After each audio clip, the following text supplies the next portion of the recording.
The waiter stopped at our table. He did not ask if we wanted coffee. He set a black leather folio beside Julian's half-empty wine glass. The brass corners hit the wood with a sharp thud. "Your wife's family requested we bring this to you," the waiter said. His tone was flat, stripped of the usual restaurant warmth. He turned and walked away. Julian stared at the leather booklet. Then he stared at me. Julian Pierce was not my husband. We had met in person for the first time exactly 2 hours ago, and as far as the rest of the world knew, I was sitting in my living room in Decatur drafting a compliance report. But my family had found me. They tracked my location, coordinated a strike, and decided to publicly humiliate me in the middle of a Buckhead bistro. They expected me to shrink. They expected me to grab my purse, lower my head, and flee out the back door the way I used to. They forgot that I spend my days dismantling frauds for a living. Welcome to Aura Vengeance. This is a space for the ones who stopped shrinking, the ones who learned to keep their records and stand their ground. If you have ever been sabotaged by the people who share your bloodline, this story is for you. How old were you when you realized your family was the real threat? Drop your age in the comments and make sure to subscribe. Let me walk you through how a perfect evening turned into a digital crime scene. 2 hours before the check arrived, the night felt easy. The restaurant smelled like rosemary and seared butter. Julian sat across from me, holding a glass of Malbec. He was 34, a probate attorney, and he had a quiet way of listening that made you want to keep talking. He did not spend the appetizer course bragging about his billable hours or his car. He asked about my work. I told him what it takes to be a senior fraud investigator for an insurance firm. I explained the slow, methodical process of tracking synthetic identities, finding the hidden strings that connect a ghost company to a real bank account. I felt safe. At 31, peace was the only currency I cared about. We were waiting for our entrees when the shift happened. Julian had placed his phone face down near his water glass. It buzzed against the table. A short, sharp vibration. A second passed. It buzzed again. Then a third time. Julian gave a polite smile. He reached for the phone, turning the screen toward himself. I watched the ease drain out of his posture. His shoulders locked. The small lines around his eyes tightened. He read whatever was on the screen, his thumb hovering over the glass. He swallowed hard. He set the phone down. He picked up his linen napkin, folded it into a rigid square, and placed it next to his fork. It was the careful, deliberate movement of a man preparing to leave a room. "Kaylee," he said. His voice was lower now, cautious. "I am not sure how to handle this." He slid the phone across the center of the table. The screen cast a pale light over the white tablecloth. I looked down. 3 messages from an unsaved number. "You need to know who you are sitting across from." Kaylee is legally married. She has episodes where she invents alternate lives. Her husband is looking for her. "Please walk away. You are interfering with a family in crisis." I read the gray bubbles. My heart did not race. My hands did not shake. Instead, a cold, heavy fatigue settled behind my ribs. I knew the syntax. I recognized the dramatic, manufactured urgency. It was my sister Jessica. Julian sat in silence, watching my face. He assessed risk for a living. His job was to protect vulnerable estates from chaos. I was sitting across from him, radiating chaos. He waited for me to cry or scramble for an excuse. I picked up my water glass and took a sip. The ice hit my teeth. I set the glass down and met his gaze. "I understand if you want to close out the tab," I said. My voice held no panic. "But before you ask for the check, we need to address a logistical problem." Julian blinked, thrown off balance by my tone. "A logistical problem?" I tapped my fingernail against the table. "We matched on a private app. We communicated through their encrypted server. I did not give you my last name or my phone number until tonight." I watched his eyes widen as the realization landed. "Julian, how does a stranger have your personal cell phone number?" Julian reached into the inner breast pocket of his tailored suit jacket. It was the universal, undeniable movement of a man calling it a night. He pulled out a slim leather card holder and set it next to his folded napkin. He did not look angry. He looked guarded, clinical. retreating behind the polished armor of his profession. The probate attorney was running a silent risk assessment, and my presence was rapidly registering as a deficit. He kept his voice low, ensuring the couple at the adjacent table could not hear us. "Kaylee," he began, maintaining direct eye contact. "My firm represents a logistics group currently locked in a bitter zoning dispute over a warehouse property in Midtown. The developer running the opposition is a man named Derek Vance. He has a well-known reputation for utilizing intimidation tactics outside the courtroom to force settlements." Julian paused, searching my eyes for a flinch or a tell. I kept my face entirely neutral. I gave him nothing. "This afternoon, my senior partner filed a motion that effectively paralyzed Vance and his building permits," Julian continued. "The timing is highly specific.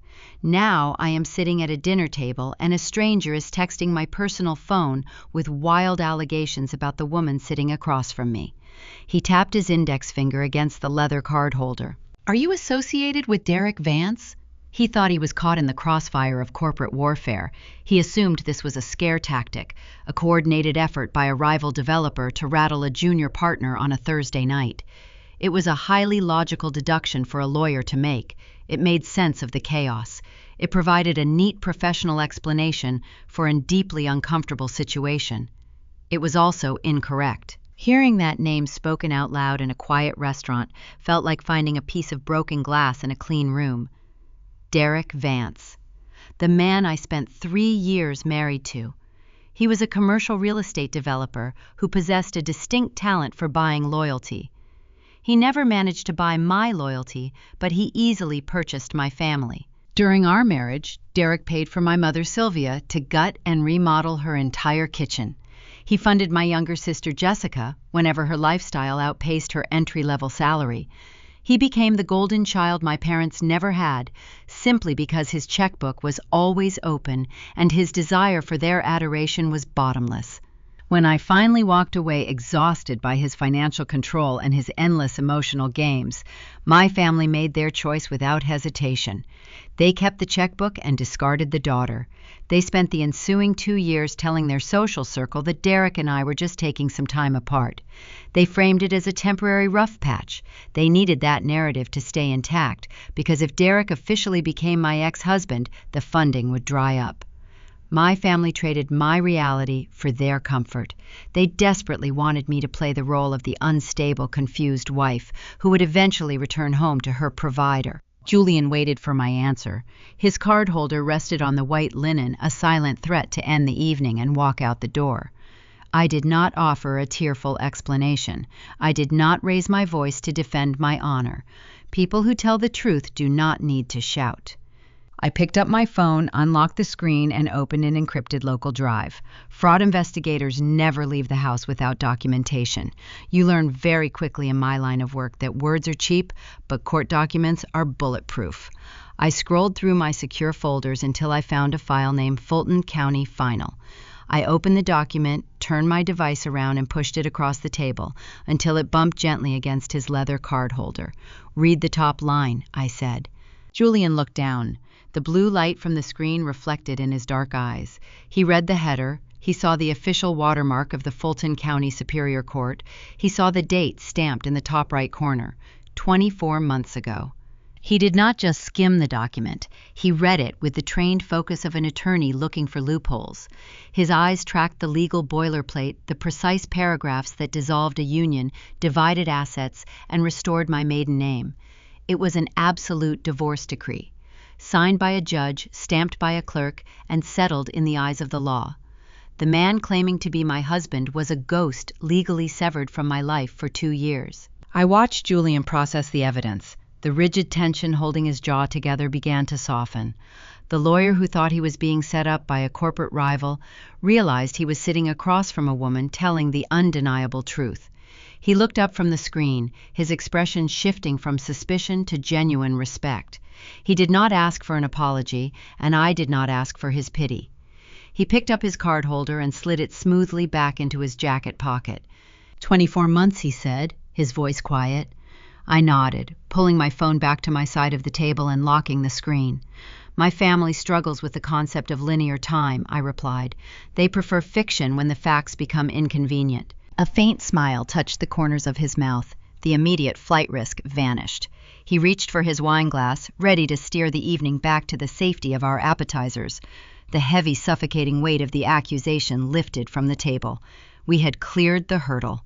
I took a slow breath, feeling the knot in my stomach untangle. We were going to salvage the night. Or so we thought. The phone sitting on the table vibrated, a single sharp pulse against the wood. Julian froze his fingers, hovering inches from the stem of his wine glass. We both stared at the device. The screen lit up, cutting through the dim ambiance of the bistro. It displayed a new notification banner from the same unknown number. Julian did not pick the phone up this time. He did not need to unlock the device to see the preview text visible on the lock screen. The color drained from his face. He pulled his hand back, resting it flat on the table, his knuckles turning pale against the white cloth. "Read it," he said, his voice dropping to a harsh whisper. I leaned forward, my eyes catching the gray bubble hovering on his screen. The text was brief. He should stick to beer. That 2018 Malbec is too dry for a man who does not know what he is dealing with. The air in my lungs turned to ice. The restaurant was crowded. Diners murmured over plates of pasta and roasted fish. Waiters navigated the narrow aisles holding silver trays loaded with plates. Glasses clinked. Laughter drifted from a large party seated near the kitchen doors. I slowly lifted my head and scanned the room. I traced the faces of the people seated at the velvet booths. I studied the couples lingering by the mahogany bar. I watched the hostess greeting a new group at the front entrance. I checked the reflection in the decorative mirrors lining the far wall. No one was looking at us. No one seemed out of place. Everyone was absorbed in their own evening, eating their meals and paying their tabs. But the glowing text on the screen proved otherwise. They were not just sending blind threats from a living room in another zip code. They knew exactly what was sitting on our table. They knew the vintage of the wine in Julian's glass. Someone was actively watching us right now. Julian picked up his water glass and took a slow, measured sip. He did not touch the wine. The attorney who spent his days mitigating legal liabilities was now sitting in the direct line of sight of an unknown threat. He scanned the room, his eyes sharp, evaluating the waiters, the diners, the layout of the exit doors. "We need to leave," he said, placing the glass back on the table. "Someone in this room is running point for your ex-husband." I kept my gaze fixed on the glowing screen of his phone. I did not move. I did not reach for my coat or signal our waiter for the check. A deep mechanical calm settled over me, the kind of absolute stillness that arrives when a theoretical problem becomes a tangible emergency.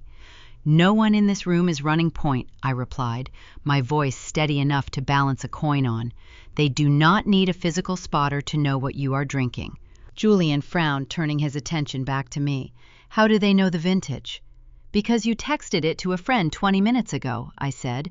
"You sent a message recommending the 2018 Malbec to a colleague who collects South American reds." The color vanished from Julian's face. He stared at me, the implications of my statement crashing into his professional reality. If my family could read the outgoing texts on his personal phone, they had crossed the line from petty harassment into severe digital espionage. "They are inside your network," I continued. "They scraped your number from the encrypted dating app when we set up this dinner, and now they are mirroring your metadata." To understand the sheer audacity of this breach, you have to understand the architecture of control Derek Vance built during our marriage. Derek was not just a commercial developer. He was a man who viewed human relationships as acquisitions. He did not want a partnership. He wanted an asset. When he realized I could not be bought, he shifted his strategy and purchased the people around me instead.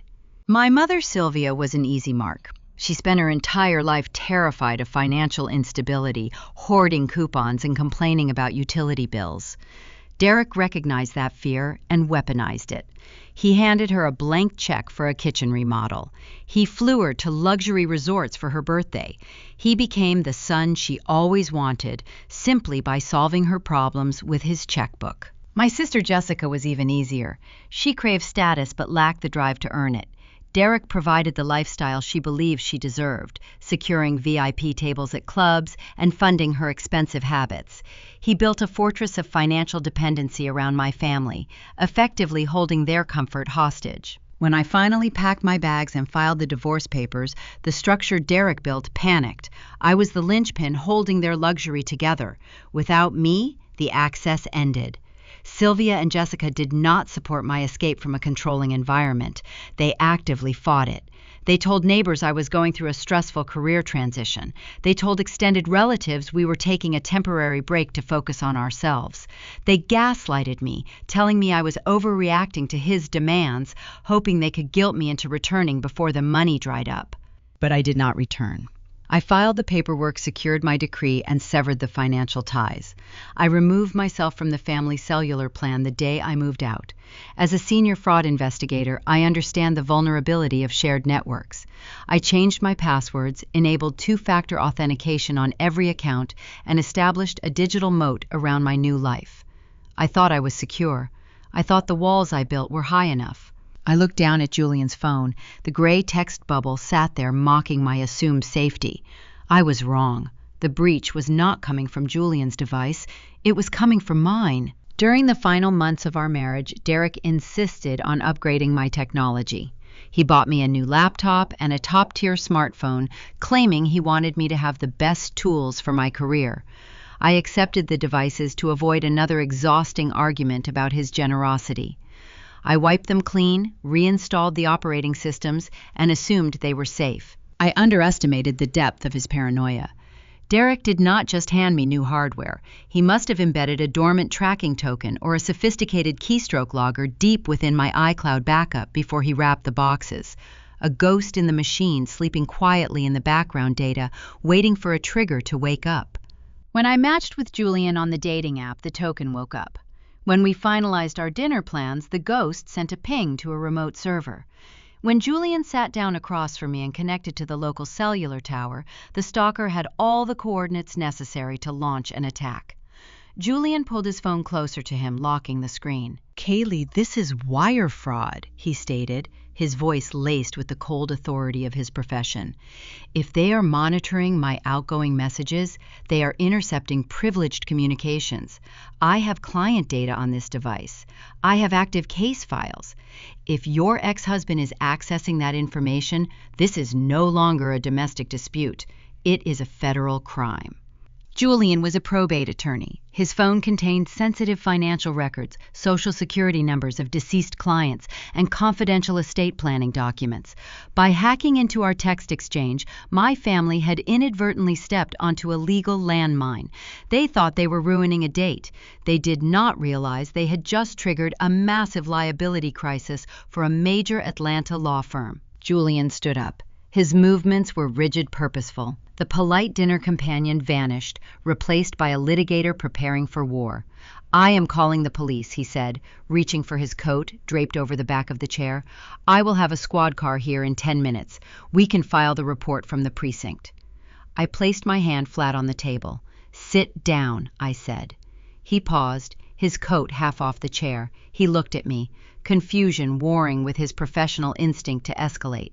"You want me to sit down while someone intercepts my client communications?" I kept my voice low, projecting the kind of absolute certainty that forces people to listen. "If you call the police now, they will log off. They will wipe the burner app, dump the IP address, and destroy the evidence before the patrol car even pulls into the parking lot.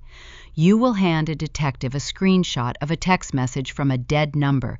They will classify it as petty harassment and file it in a cabinet. The ghost will go back to sleep and we will never catch them." Julian tightened his grip on the fabric of his coat. He knew I was right. The burden of proof for cybercrime required more than a spooky text message. It required a digital trail. "So what do?" he asked. "We just sit here and let them read my texts?" No, I replied. We do not let them read anything. We find out exactly where the signal is coming from. We build the case right here. I reached down to the floor beside my chair. My leather tote bag rested against the baseboard. I unzipped the main compartment. I bypassed my makeup bag, my wallet, and the compromised personal phone sitting silently in the side pocket. I pulled out a sleek, heavy piece of hardware encased in matte black titanium. It was my secure, encrypted work laptop, the machine I used to dismantle synthetic identities and trace offshore accounts. It ran on an independent network, heavily fortified behind enterprise-grade firewalls. It was a machine designed to hunt liars in the dark. I set the laptop on the table right next to Julian's empty wine glass. The metal casing clicked against the wood, a definitive, solid sound. Julian stared at the computer. He let go of his coat and slowly sat back down in his chair. The fear in his eyes began to shift, replaced by a sharp, focused curiosity. The target was no longer running. The target was setting up a command center between the breadbasket and the salt shaker. I flipped the screen open.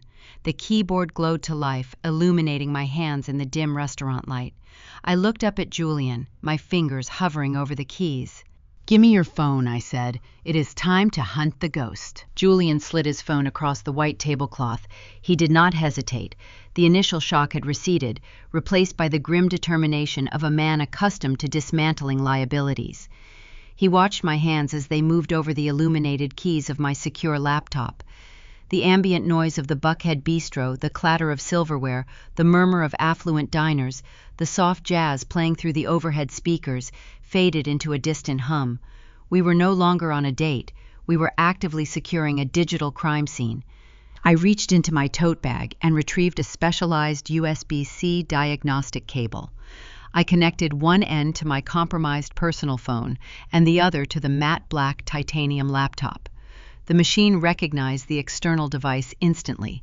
A terminal window sprang open on my screen, lines of green code cascading down the black background as the diagnostic software initiated its deep scan. "I need to tether to a clean network," I said, keeping my eyes fixed on the scrolling data. Julian flagged down Marcus, our waiter, who had been hovering near the service station, clearly sensing the altered dynamic at our table. "We need the password for the private administrative Wi-Fi," Julian instructed, his voice low and authoritative. "Not the guest network, the private one. I am handling an urgent legal matter." Marcus blinked, his professional composure wavering for a fraction of a second before he nodded.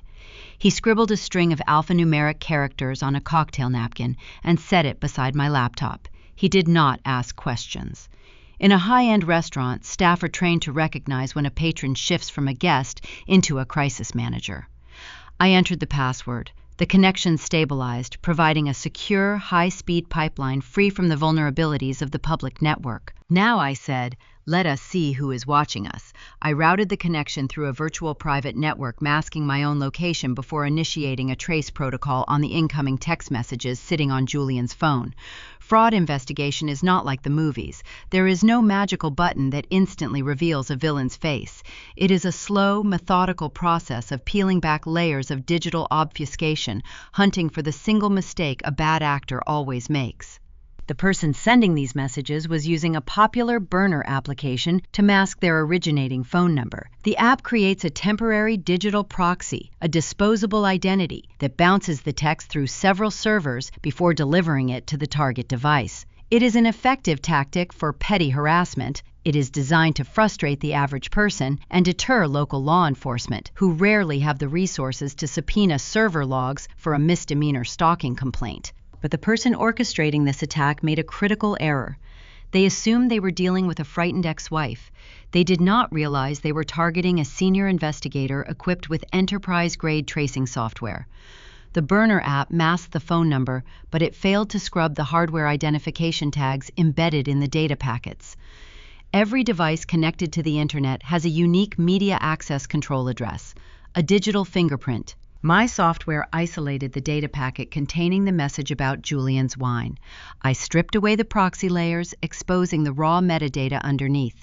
The screen displayed a string of hexadecimal digits, the fingerprint. Julian leaned closer, the scent of his cologne, cedar, and bergamot momentarily overriding the smell of the restaurant's roasted garlic. "What am I looking at?" he asked. "You are looking at the exact router that sent the text message I explained, my fingers moving rapidly across the trackpad. Now we ping the address and see where it lives." I executed the geolocation command. A digital map materialized on the screen, a red line extending from our location in Buckhead, shooting across the grid of the city. I expected the line to terminate in Midtown. I expected the IP address to resolve to the luxury high-rise condominium Derek Vance rented after our divorce. Derek possessed the arrogance and the vindictive streak required to execute this kind of surveillance. He loved control. Monitoring a date from his penthouse perfectly aligned with his psychological profile. The red line zipped past Midtown. It bypassed the corporate server farms downtown. It arced north, crossing the perimeter highway, moving steadily into the affluent suburbs. The trace stopped. A blue pin dropped onto the map, finalizing the coordinates. The IP address did not belong to a luxury condominium. It did not belong to a corporate office or a known data center. It resolved to a quiet residential street in Marietta, a cul-de-sac lined with manicured lawns and brick facades. I stared at the address displayed at the bottom of the screen. The green text felt heavy and possible wrong. Julian read the coordinates over my shoulder. He pulled his own phone back, opening a browser to search the address on the county property tax registry. "Is this Vance's property?" Julian asked, his brow furrowing as the search results loaded. "Did he buy a house in the suburbs?" I shook my head, the cold fatigue returning heavier this time. "No," I whispered. "Derek does not live there." Julian looked up from his screen, confused. "Then who owns the property?" I closed my eyes for a brief second, visualizing the house at the end of the cul-de-sac. The white front door, the porch swing, the newly remodeled kitchen paid for by a controlling son-in-law. "My mother," I said. "Sylvia Hernandez owns that house." The silence that fell over our table was profound. The restaurant continued its lively hum around us, but our immediate atmosphere felt entirely devoid of oxygen. Julian set his phone down. The attorney, who spent his days navigating toxic family disputes in probate court, looked genuinely shocked. He had prepared himself to fight a ruthless corporate developer. He had not prepared himself to fight a suburban mother. "Your mother is tracking your location and harassing your date?" Julian asked, struggling to reconcile the data with standard human behavior. "Why would she do that? What does she gain by ruining your evening?" That was the crucial question. It was the discrepancy that transformed this situation from a bizarre annoyance into a dangerous puzzle. Sylvia Hernandez was many things. She was vain, deeply insecure, and hopelessly addicted to the financial comfort Derek provided. But she was not a hacker. She did not possess the technical acumen required to install dormant tracking malware on an iCloud backup, nor did she understand the mechanics of spoofing MAC addresses. She could barely operate her smart television. Someone had given her the tools. Someone had set up the surveillance architecture and instructed her on how to deploy it. Derek had built the trap, but Sylvia was sitting in Marietta pulling the trigger. Why was my mother actively committing federal wire fraud to protect the reputation of the man I divorced 24 months ago? Mothers lie to protect their children. They lie to protect their wealth. But Sylvia was risking federal prison to sabotage a simple dinner date. The sheer desperation of the act indicated a motive far darker than mere social embarrassment. She was not trying to save face. She was trying to save her own life. I looked back at my laptop screen, minimizing the geolocation map and opening a new terminal window. "I need to dig deeper," I told Julianne, my voice void of emotion. "The harassment is a symptom. The surveillance is a tool. We need to find the actual disease." I initiated a deep background scrub on Sylvia Hernandez. I bypassed the standard public records and accessed the specialized financial databases utilized by my insurance firm. If Sylvia was acting out of sheer terror, the source of that terror would inevitably be documented in a ledger, a loan agreement, or a court filing. Money always leaves a trail. The software churned through decades of financial history, cross-referencing my mother's Social Security number against state and federal registries. Julian sat back in his chair watching the data scroll. The initial panic of the compromised text messages had entirely vanished, replaced by the sharp analytical focus of a litigator building a case file. We were a united front, aligned against an unseen enemy orchestrating chaos from a suburban living room. The search algorithm chimed. A flagged document appeared on my screen, highlighted in stark red. I clicked the link, opening the file. It was a commercial incorporation document filed with the Georgia Secretary of State. The pieces of the puzzle began to snap together with terrifying clarity, revealing a picture far more devastating than a ruined date. "Julian," I said, my eyes scanning the dense legal text, "do you remember the zoning dispute you mentioned earlier? The warehouse property your firm is defending?" "Yes," he replied, leaning in closely. "The developer trying to force the settlement is Derek Vance." I nodded, feeling the trap closing in around us. "Look at this document," I instructed, pointing to a specific line on the screen. Julian read the text. The air left his lungs in a sharp, audible hiss. The document on my screen was not just a random corporate filing. It was the foundational paperwork for a massive, multi-million-dollar commercial fraud ring. And sitting right there in black and white, listed as a primary co-signer and chief financial officer of the shell company, was a name that tied the entire nightmare together. Julian stared at the red text glowing on my laptop screen. The corporate filing documented the formation of a limited liability corporation. The entity was registered under a name that immediately triggered a sharp, cold alarm in my chest: Apex Roofing Solutions. I sat back in my chair staring at the screen. The name felt heavy, a physical weight pressing down on my lungs. The restaurant continued its gentle, ambient hum around us, the clatter of silverware and the soft murmur of conversation, feeling entirely detached from the reality unfolding on my secure network. Earlier in the evening, before the burner texts arrived, before Julian reached for his wallet, we had shared a plate of seared scallops. During that conversation, I explained the mechanics of my job as a senior fraud investigator. I used an active case file as a hypothetical example. I described a phantom company, a synthetic identity construction that existed only on paper, designed specifically to bleed insurance firms dry through fabricated commercial damage claims. The name of that phantom company was Apex Roofing Solutions. It was an ongoing, high-priority investigation. My team had spent the last 3 weeks tracking millions of dollars in fraudulent payouts, attempting to find the individual orchestrating the scheme. We knew the claims were fake. We knew the addresses listed on the invoices were empty lots. We just needed to find the administrative hub, the physical location where the servers processing the fraudulent data lived. And now, a random trace initiated to stop a domestic harassment campaign had delivered the answer directly to my dinner table. "Julian," I said, my voice dropping to a harsh whisper, "look at the primary co-signer listed on the incorporation document." Julian traced his finger along the screen, reading the dense legal boilerplate until he reached the designated signature line. "Sylvia Hernandez," he read aloud, his brow furrowed in deep confusion. "Your mother is the chief financial officer of a commercial roofing company." "No," I replied, shaking my head slowly. "My mother is a retired dental hygienist who cannot successfully reset her own email password without calling technical support. She has absolutely no connection to commercial construction." "Then why is her name on a multi-million-dollar corporate filing?" Julian asked, his litigator instincts recognizing a critical vulnerability. "Because someone needed a clean identity to front a massive fraud operation."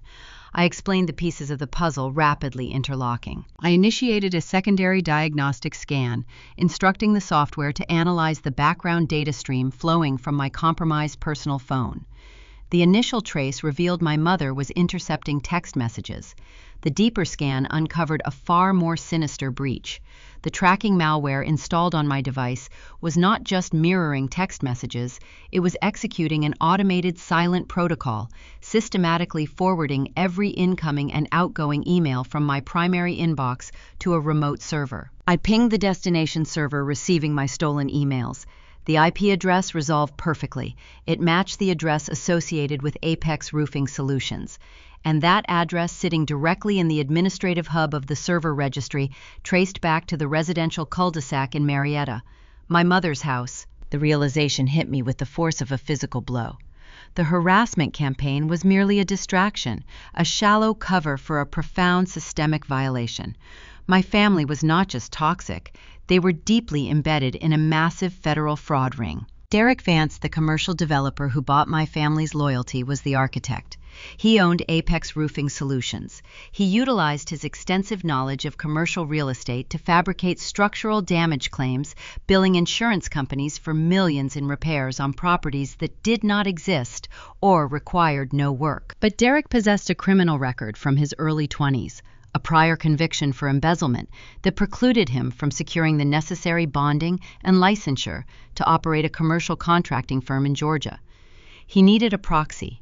He needed someone with a pristine credit history and zero criminal background to serve as the face of his synthetic identity scheme. He found the perfect candidate sitting in a suburban living room, desperate for a newly remodeled kitchen and a sense of financial security: Sylvia Hernandez. Derek convinced my mother to sign the incorporation documents, likely framing it as a simple administrative favor, a necessary step to secure a tax advantage or a minor business loan. Sylvia, blinded by the luxury he provided and terrified of losing her lifestyle, signed the paperwork without reading the fine print. She legally tethered herself to a phantom corporation generating millions in stolen funds. Then Derek took the operation a step further.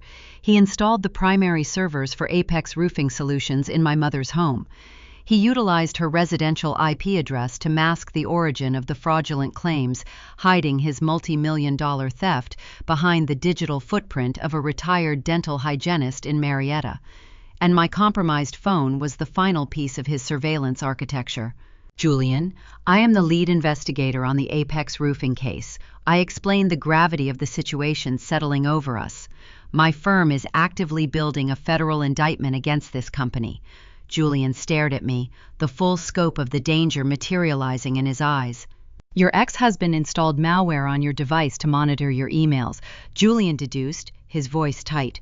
He is tracking the progress of your investigation. He is reading your internal case files. He knows exactly how close your firm is to uncovering the truth. I nodded, feeling a cold fury replace the initial shock. Derek was not just stalking me, he was conducting counter-espionage. He utilized my mother to monitor my digital communications, tracking my investigation into his own criminal enterprise. But the burner texts, the messages sent to Julian's phone tonight, that action felt erratic, desperate. If Derek's primary goal was silent surveillance, sending threatening messages to a probate attorney during a first date was a massive operational error. It drew immediate attention to the compromised network. It forced me to run a diagnostic trace. Why break cover? Julian asked, echoing my internal logic. If he is successfully monitoring your emails, why risk exposing the entire operation to ruin a simple dinner date? I looked down at the incorporation document glowing on my screen. The answer was hidden in the structure of the fraud itself. Derek was running out of time, and he was running out of money. The synthetic identity scheme was collapsing. My insurance firm had flagged the Apex Roofing claims 3 weeks ago. We initiated a hard freeze on all pending payouts, cutting off Derek's primary revenue stream. The phantom company was no longer generating stolen capital. Without the influx of insurance money, Derek's legitimate commercial real estate projects, including the warehouse development Julian's firm was currently fighting, were bleeding cash. Derek was over-leveraged, extended far beyond his actual financial capacity. And Sylvia Hernandez, the woman who signed her name to the fraudulent corporation, was legally liable for the fallout. My mother is terrified, I said, the truth crystallizing. She finally realizes what she signed. The insurance money stopped flowing. The banks are likely calling in the commercial loans. If Apex Roofing collapses, Sylvia faces federal indictment for bank fraud and racketeering.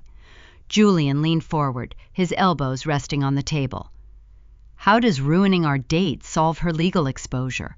Because of the spousal privilege doctrine, Julian realized, answering his own question. If Derek and I remained legally married, or if I could be coerced into remarrying him, I could not be compelled to testify against him in a federal court. More importantly, as his wife, my substantial personal assets and my pristine credit rating would become legally accessible to him, providing the capital necessary to satisfy the defaulted commercial loans and prevent a federal audit. "They need you to come back," Julian concluded, the severity of the threat fully realized. "They need you to resume your role as the obedient wife, effectively shielding Derek from prosecution and saving your mother from prison." The burner texts were not an act of petty jealousy. They were an act of profound, panicked desperation. My family needed to isolate me to drive away any potential allies and force me back into a controlled environment before the federal indictments dropped. They viewed Julian as an unacceptable variable, a threat to their survival strategy. "We need to shut down this network immediately," Julian urged, reaching for my laptop. "You need to sever the connection before he intercepts any more data." I placed my hand over his, stopping his movement. "No," I said, a slow, calculated plan forming in my mind. "We do not shut it down." Julian looked at me bewildered. "You want to leave the surveillance active? If we shut it down, Derek knows we found the malware. He will destroy the servers in Marietta, scrub the financial records, and leave my mother holding the bag for a multi-million-dollar federal crime." I pulled my laptop closer, opening a specialized encryption protocol. "I am going to build a sandbox," I explained, my fingers flying across the keys, "a secure, isolated environment within my device. I will feed the tracking malware fabricated data, a steady stream of altered emails indicating the insurance investigation has stalled. I will give Derek exactly what he wants to see." I initiated the sandbox protocol, effectively quarantining the ghost in the machine. The malware would continue to report back to the servers in Marietta, but it would only transmit the fictional narrative I designed. And while he thinks he is safe, I continued my voice cold and resolute. I will extract every piece of metadata from his administrative hub. I will download the entire history of the Apex roofing fraud right here from this table. Julian watched me work, a quiet awe replacing his earlier concern. The attorney was witnessing a masterclass in digital warfare. The victim had become the hunter. The progress bar on my screen ticked forward as the data extraction commenced. We were pulling the digital blueprints of Derek's criminal empire directly from my mother's living room. The extraction reached 20%. The restaurant remained loud, the oblivious diners completely unaware of the high-stakes conflict resolving in their midst. Then the heavy glass doors at the front entrance of the bistro swung open. I glanced up from my screen, my eyes drawn to the sudden influx of movement near the hostess stand. The digital conflict we were fighting in the shadows suddenly materialized in the physical world, walking directly toward our table. The progress bar on my secure laptop crept toward 30%. The data extraction was pulling the operational history of Apex Roofing Solutions directly from the servers sitting in my mother's house. I watched the encrypted files transfer into my sandbox environment, silently dismantling the financial architecture Derek Vance had spent years building. Julian kept his eyes on the screen, tracking the volume of data flowing across the connection. His professional curiosity had fully engaged the probate attorney analyzing the mechanics of a massive commercial fraud unfolding in real time. He leaned closer, squinting at a specific directory folder highlighted in the transfer log. "Kaylee, pause the extraction sequence for a moment," he said, his voice dropping an octave. I hit a keystroke, temporarily suspending the download. The scrolling text froze. "Look at the subdirectory titled Lien Originations," Julian instructed, pointing to a file path buried deep within the Apex Roofing server architecture. "Open the most recent document in that folder." I isolated the specified file and bypassed the primary encryption layer. The document materialized on my screen.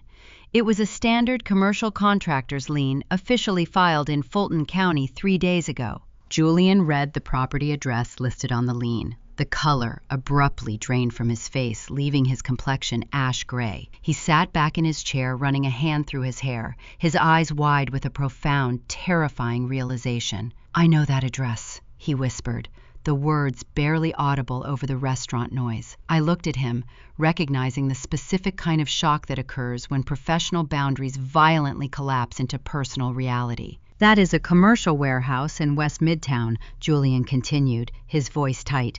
It belongs to the estate of a client named Arthur Hayes. Arthur passed away 6 months ago. My firm is handling the probate process, managing the transition of his assets to his beneficiaries. He tapped his finger against the table, the rhythm matching the sudden spike in my own pulse. For the past 4 weeks, Julian explained Arthur's estate has been hit with a series of aggressive contractor liens. Someone is claiming they performed extensive roof repairs on the warehouse property prior to Arthur's death, demanding immediate payment from the estate's liquid assets to clear the title. He looked down at the document glowing on my laptop screen. The contractor filing those liens is Apex Roofing Solutions. The silence between us stretched heavy with the weight of the revelation. We had accidentally intersected from 2 completely different professional angles, arriving at the exact same criminal nexus. My insurance firm was investigating Apex Roofing for fabricating commercial damage claims to steal payouts. Julian's probate firm was fighting Apex Roofing for fabricating repair invoices to drain the assets of deceased clients. Derek Vance was not just running a synthetic identity scheme, he was executing a multifaceted Ponzi structure. He used the insurance fraud to generate his initial capital, funneling the stolen payouts through the servers in Marietta to fund his legitimate real estate developments. When my firm flagged his claims and froze the insurance money, his primary revenue stream vanished. He needed immediate liquidity to cover his over-leveraged commercial loans and prevent a cascading default. So he pivoted his strategy. He targeted the most vulnerable assets available, probate estates. Dead clients cannot testify that a new roof was never installed. Dead clients cannot dispute a fabricated invoice. Derek used his knowledge of property records to identify estates stuck in the slow, bureaucratic gears of the probate court. He filed fraudulent contractor liens against their commercial properties, knowing the executors would likely pay the invoices just to clear the title and finalize the inheritance distribution. He was bleeding dead people to pay off the debts incurred by his collapsing insurance scam. This is the midpoint refresh, the moment the entire narrative structure shifts, revealing the true depth of the deception. Derek is not a billionaire, Julian stated, articulating the reality we both now understood. He is drowning. The image of Derek Vance I held in my mind. The arrogant, untouchable developer who bought my family's loyalty with an endless supply of cash, shattered completely. The luxury high-rise condominium, the designer clothes, the extravagant kitchen remodel for my mother, it was all an illusion, built on stolen funds and fabricated invoices. Derek was completely broke. He was shuffling phantom money between fake companies and dead clients, desperately trying to keep the structure standing. And my family's financial safety net, the reason they betrayed me and orchestrated this harassment campaign, did not exist. Sylvia and Jessica believed they were protecting a wealthy provider. They believed sacrificing my autonomy was a necessary cost to maintain their elevated lifestyle. They had no idea they were tethered to a bankrupt criminal whose entire empire was currently being dismantled by the woman sitting at table 12 in a Buckhead bistro. I resumed the data extraction. The progress bar jumped to 40%. We needed to pull the rest of the file directory before the physical threat arrived. "If Derek is this desperate," Julian murmured, watching the transfer log, "he is not going to rely solely on burner texts to disrupt this dinner. He knows you are a trained investigator. He knows you will eventually trace the signal." Julian was right. The burner texts were a frantic, uncoordinated response to a rapidly deteriorating situation. Derek needed me back under his control immediately, before the federal indictments or the probate lawsuits destroyed him. He could not afford a slow psychological manipulation campaign. He needed a direct intervention, and he needed an audience to force my compliance. The heavy glass doors at the front of the restaurant swung open again. I did not need to look up to know who had arrived. The sudden shift in the atmospheric pressure of the room was palpable. A disruption in the normal flow of the dining experience, the kind of disturbance generated when people enter a space with the specific intention of claiming it. I minimized my secure terminal window, leaving the data extraction running silently in the background. I closed the laptop halfway, shielding the screen while keeping the machine active. I looked toward the hostess stand. Sylvia Hernandez stood at the front of the restaurant. She wore a tailored beige trench coat and carried a designer handbag from 3 seasons ago, the gold hardware slightly tarnished under the entryway lighting. Her expression was a rigid mask of performative concern, her eyes scanning the crowded room with practiced anxiety. Standing immediately behind her was my younger sister, Jessica. She held her phone in one hand, her thumb hovering over the screen, likely monitoring the group chat that had orchestrated this ambush. She looked impatient, annoyed that she had to participate in a public confrontation to secure her upcoming wedding catering deposit. And flanking them both, wearing a bespoke navy suit that likely cost more than his remaining liquid assets, was Derek Vance. He looked exactly as I remembered him, arrogant, proprietary, and entirely convinced of his own superiority. He surveyed the bistro with the entitlement of a man who believed he could purchase the compliance of everyone in the room. He did not look like a broke criminal facing federal indictment. He looked like a king arriving to reclaim his property. They spotted our table. Sylvia placed a dramatic hand over her chest, feigning a gasp of relief. She turned to Derek and nodded. The physical ambush had commenced. They bypassed the hostess, ignoring her polite request to wait for seating. They marched down the central aisle of the dining room, their presence drawing the curious stares of the adjacent tables. They moved with the aggressive confidence of people who believed their narrative was absolute truth. Julian sat up straighter, his posture shifting from analytical investigator back to defensive litigator. He recognized the tactical advantage they were attempting to seize. They wanted a public spectacle. They wanted to utilize the social pressure of an upscale restaurant to force me into a panicked submission. They assumed I would do anything, say anything, agree to anything, just to avoid making a scene and embarrassing myself in front of a new date. They were relying on the old Kaylee, the Kaylee who swallowed her anger and apologized to keep the peace, the Kaylee who prioritized her family's comfort over her own safety. They did not realize that Kaylee no longer existed. I did not reach for my purse. I did not avert my eyes. I picked up my water glass, the ice clinking softly against the crystal, and took a slow, deliberate sip.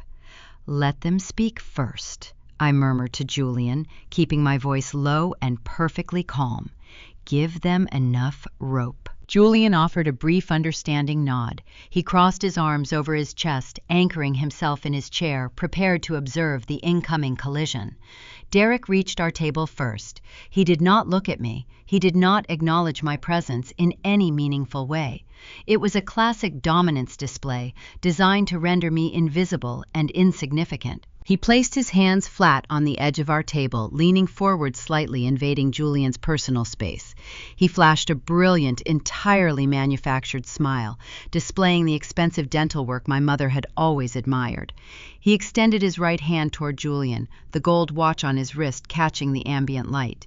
"Good evening, Derek," said his voice loud enough to carry to the surrounding booths, ensuring the audience was fully engaged. "I apologize for the interruption. I am Derek Vance, Kaylee's husband." Derek kept his hand suspended over the white linen tablecloth. He waited for the customary exchange of pleasantries, the automatic social reflex he had exploited his entire life. Julian did not reach for it. The attorney leaned back against the dark leather upholstery of the booth. He did not flinch. He did not break eye contact. He simply evaluated the man standing over our table with the clinical detachment of a scientist observing a volatile chemical reaction. I watched the scene unfold with a strange, pristine clarity. The ambient noise of the bistro faded into a dull, rhythmic hum. My gaze drifted past Derek's tailored sleeve and settled directly on my mother. Sylvia stood half a step behind him, attempting to project an aura of dignified maternal distress, but her physical tells betrayed a far darker reality. Her knuckles were bone white where she gripped the strap of her out-of-season handbag. A fine sheen of perspiration caught the ambient light on her forehead. She was breathing too fast, her chest rising and falling in shallow, erratic bursts. She was not performing this intervention to save her pride. She was fighting a desperate battle for her own survival. Seconds before Derek reached our table, right before I lowered the lid of my laptop, the data extraction software had illuminated a specific subfolder in the Apex Roofing directory. The file path was labeled promissory notes. I had caught a fleeting glimpse of the PDF headers. I recognized the distinct logo of a major national bank. Derek had secured 3 separate commercial construction loans to float his synthetic identity scheme. When my firm froze the fraudulent insurance payouts, his cash flow evaporated. He needed immediate liquidity to fund his legitimate real estate projects and keep the Ponzi structure from imploding. But Derek carried a prior conviction for embezzlement. No reputable financial institution in the state of Georgia would lend him a single dollar. He required a proxy. He needed a clean citizen with a flawless credit history to absorb the risk. He used my mother. Sylvia Hernandez signed the guarantor line on all 3 commercial notes. She mortgaged her future, her suburban house in Marietta, and her freedom to maintain the illusion of luxury Derek provided. She sold her pristine financial identity for a kitchen island and a few resort vacations. Now the structure was collapsing. The commercial loans were undoubtedly moving into default. When the bank initiated a standard audit to verify the assets of Apex Roofing Solutions, they would not find a legitimate construction company. They would find a ghost operation built on stolen coordinates and fabricated invoices. The federal government would immediately step in. Sylvia would not just lose her house, she would face federal indictments for conspiracy and bank fraud. This was the dark, beating heart of the ambush. They did not track my location and stage a public confrontation because they cared about my relationship status. They orchestrated this theater because they desperately required my balance sheet. If they could bully me into returning to the marriage, my personal assets would become marital property. My pristine credit rating and my savings could be leveraged to satisfy the bank and stave off the impending audit. Furthermore, a reconciliation offered a critical legal shield. If I were legally reinstated as Derek's wife, the prosecution could not compel me to testify against him. Spousal privilege would seal my mouth. I was the lead investigator on the insurance fraud case. I held the operational knowledge necessary to dismantle Apex Roofing. They needed me legally gagged. The dramatic irony tasted like copper in my mouth. I sat at the table taking another slow sip of my sparkling water. I knew I held the exact metadata that would send my mother to a federal penitentiary. Sylvia stood there glaring at me with self-righteous authority, entirely unaware that the half-closed laptop humming quietly under my hand contained her digital execution warrant. She thought she was cornering a disobedient daughter. She did not realize she had just walked into an active crime scene, and she was the primary suspect. Julian finally broke the silence. "I believe you are mistaken," Julian said. His voice was smooth, carrying the measured cadence of a man addressing a confused, hostile witness. "The woman sitting across from me has been legally unattached for 24 months. I suggest you verify your records before introducing yourself to strangers." Derek dropped his hand. The charming facade slipped, revealing the raw, frantic panic churning underneath his polished exterior. His jaw tightened, the muscles flexing visibly beneath his skin. He opened his mouth to pivot his strategy, preparing to deploy a louder, more aggressive tactic. Sylvia intercepted the silence. She pushed past Derek, eager to execute her assigned role in the script. "Oh, please forgive him," Sylvia announced, pitching her voice a fraction higher so the diners at the adjacent tables could catch every syllable. She placed a comforting hand on Derek's shoulder, projecting the image of a unified family dealing with a tragic burden. She looked at Julian with an expression of deep, manufactured sorrow. "We are so sorry your evening was disrupted," Sylvia continued, her tone dripping with condescending sympathy. "Kaylee struggles with reality. She forgets to take her medication, and she creates these fantasies where she is independent. We have been searching for her all night. Derek has been worried sick. It was a calculated psychological strike. She aimed to paint me as a delusional, unstable woman who required constant supervision. She banked on the assumption that a respected probate attorney would flee at the first sign of profound mental illness. Jessica chimed in from the rear, holding her phone up like a shield. She even told us she was working late tonight," Jessica added, shaking her head. "She lies effortlessly. You really need to walk away before she drags you into her mess." The restaurant around us shifted. The ambient hum dropped several decibels. Diners at the neighboring booth stopped cutting their steaks. Waiters paused in the aisles, balancing trays of food, their eyes darting toward our table. The public pressure my family relied upon was building. They wanted the audience to judge me. They wanted the sheer weight of social embarrassment to crush my spine. I looked at the three of them standing there. Derek, the bankrupt fraud, Sylvia, the terrified guarantor, Jessica, the dependent accomplice. They looked so confident in their strategy. They believed their volume would override my truth. Julian did not flinch. He did not look at me for confirmation. He leaned forward, resting his forearms on the table, and leveled a gaze at my mother that could freeze boiling water. "Ma'am Julian," said his voice void of any polite accommodation, "I am an officer of the court. I read her official divorce decree 15 minutes ago. Your performance is legally inaccurate and highly disruptive. I highly recommend you lower your voice." Sylvia blinked, momentarily derailed. The script did not account for a date who demanded documented evidence. She expected a civilian. She encountered a litigator. Derek realized the psychological angle was failing. The soft manipulation was not driving Julian away. He needed to escalate the situation.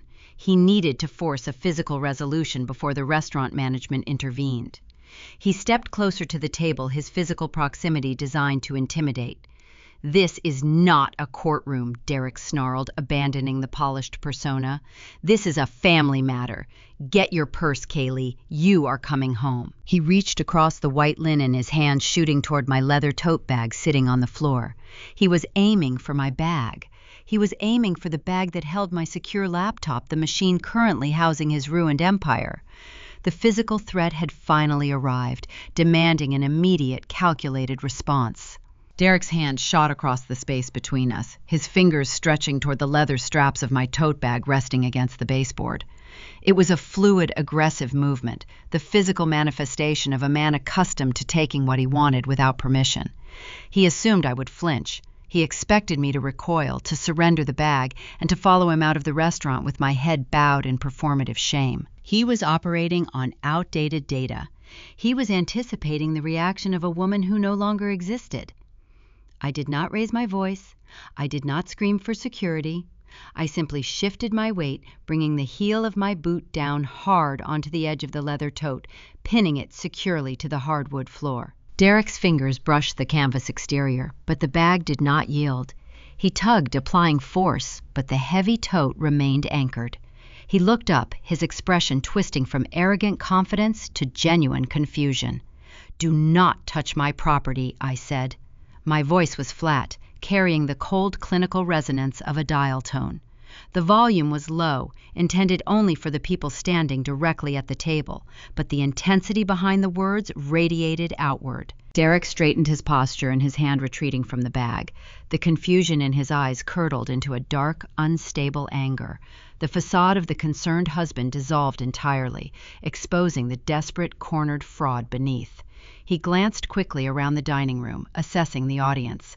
The neighboring tables were watching intently now, forks suspended in midair, the ambient hum of the bistro replaced by the charged silence of impending conflict. "You are making a scene, Kaylee," Derek hissed, leaning closer, attempting to weaponize the public attention. "Get up. We are leaving." I leaned back in my chair, creating physical distance. I interlaced my fingers and rested my hands on my lap. "I am sitting quietly at my table," I replied, maintaining direct eye contact. "You are standing in the middle of a restaurant attempting to steal a bag belonging to a federal fraud investigator. I suggest you reconsider your current strategy." The title landed with precision, Federal Fraud Investigator. Sylvia flinched as if she had been struck. The performative maternal concern vanished from her face, replaced by naked terror. She looked at Derek, her eyes silently pleading for him to regain control of the narrative. She knew the title was not an empty threat. She knew exactly what I did for a living, even if she willfully ignored the implications. Jessica, however, lacked the cognitive capacity to understand the danger. She interpreted my calm demeanor as an insult to her public performance. She stepped around Sylvia, her face flushed with righteous indignation, her phone still clutched tightly in her hand. "You are so selfish," Jessica practically shouted, her voice piercing the tense atmosphere of the dining room. "You always do this. You create this chaos just to get attention." Derek has been paying your bills for 3 years, and you treat him like garbage. You are coming with us right now before you ruin my wedding." The mention of the wedding provided another critical data point, another piece of the psychological puzzle clicking into place. Jessica was scheduled to marry a junior account executive in 3 months. The ceremony was booked at a prestigious country club in Buckhead, an event designed to project an image of generational wealth she did not possess. Derek had promised to cover the entire cost of the catering and the floral arrangements. It was his standard operating procedure, purchasing loyalty through extravagant promises. But Derek's bank accounts were currently locked in a deep freeze by my insurance firm. The synthetic identity scheme was paralyzed. The commercial loans my mother co-signed were accelerating toward default. The money for Jessica's lavish wedding did not exist. They were not just trying to force me into a reconciliation to invoke spousal privilege. They needed my immediate liquidity. They needed my personal savings to fund a country club reception and maintain the illusion of their elevated social status. Jessica was screaming at me because she genuinely believed my refusal to submit was jeopardizing her floral deposit. The sheer, breathtaking narcissism of the demand hung in the air. Julian had remained silent during Jessica's outburst. He observed the dynamic, his analytical mind processing the escalating threats. He recognized the shift in tactics. The soft manipulation had failed. The physical intimidation had failed. Now they were deploying the emotional artillery. He leaned forward, placing his hands on the white tablecloth, anchoring himself into the conflict. "This behavior constitutes harassment," Julian stated, directing his words at Derek. "I strongly advise you to collect your associates and exit the premises before I involve local law enforcement." Derek sneered, interpreting Julian's calm warning as weakness. He perceived the probate attorney as a soft corporate obstacle, an academic barrier easily bypassed through brute force. "You do not know what you are dealing with," Counselor Derek spat, the hostility rolling off him in waves. "This is my wife. She has a documented history of mental instability. I have medical power of attorney. You are interfering with a medical crisis." The lie was audacious. It was a massive, calculated gamble. Derek assumed Julian would lack the specific legal knowledge required to challenge the claim. He assumed the mention of a medical power of attorney would force Julian to retreat, fearing liability for obstructing a legal guardian. Derek underestimated his opponent. Julian did not retreat. He did not ask me for clarification. He understood the architecture of a toxic lie. "That is fascinating," Julian replied, his tone chillingly polite, "because a medical power of attorney requires a notarized signature and must be registered with the state to be considered legally actionable in a public venue.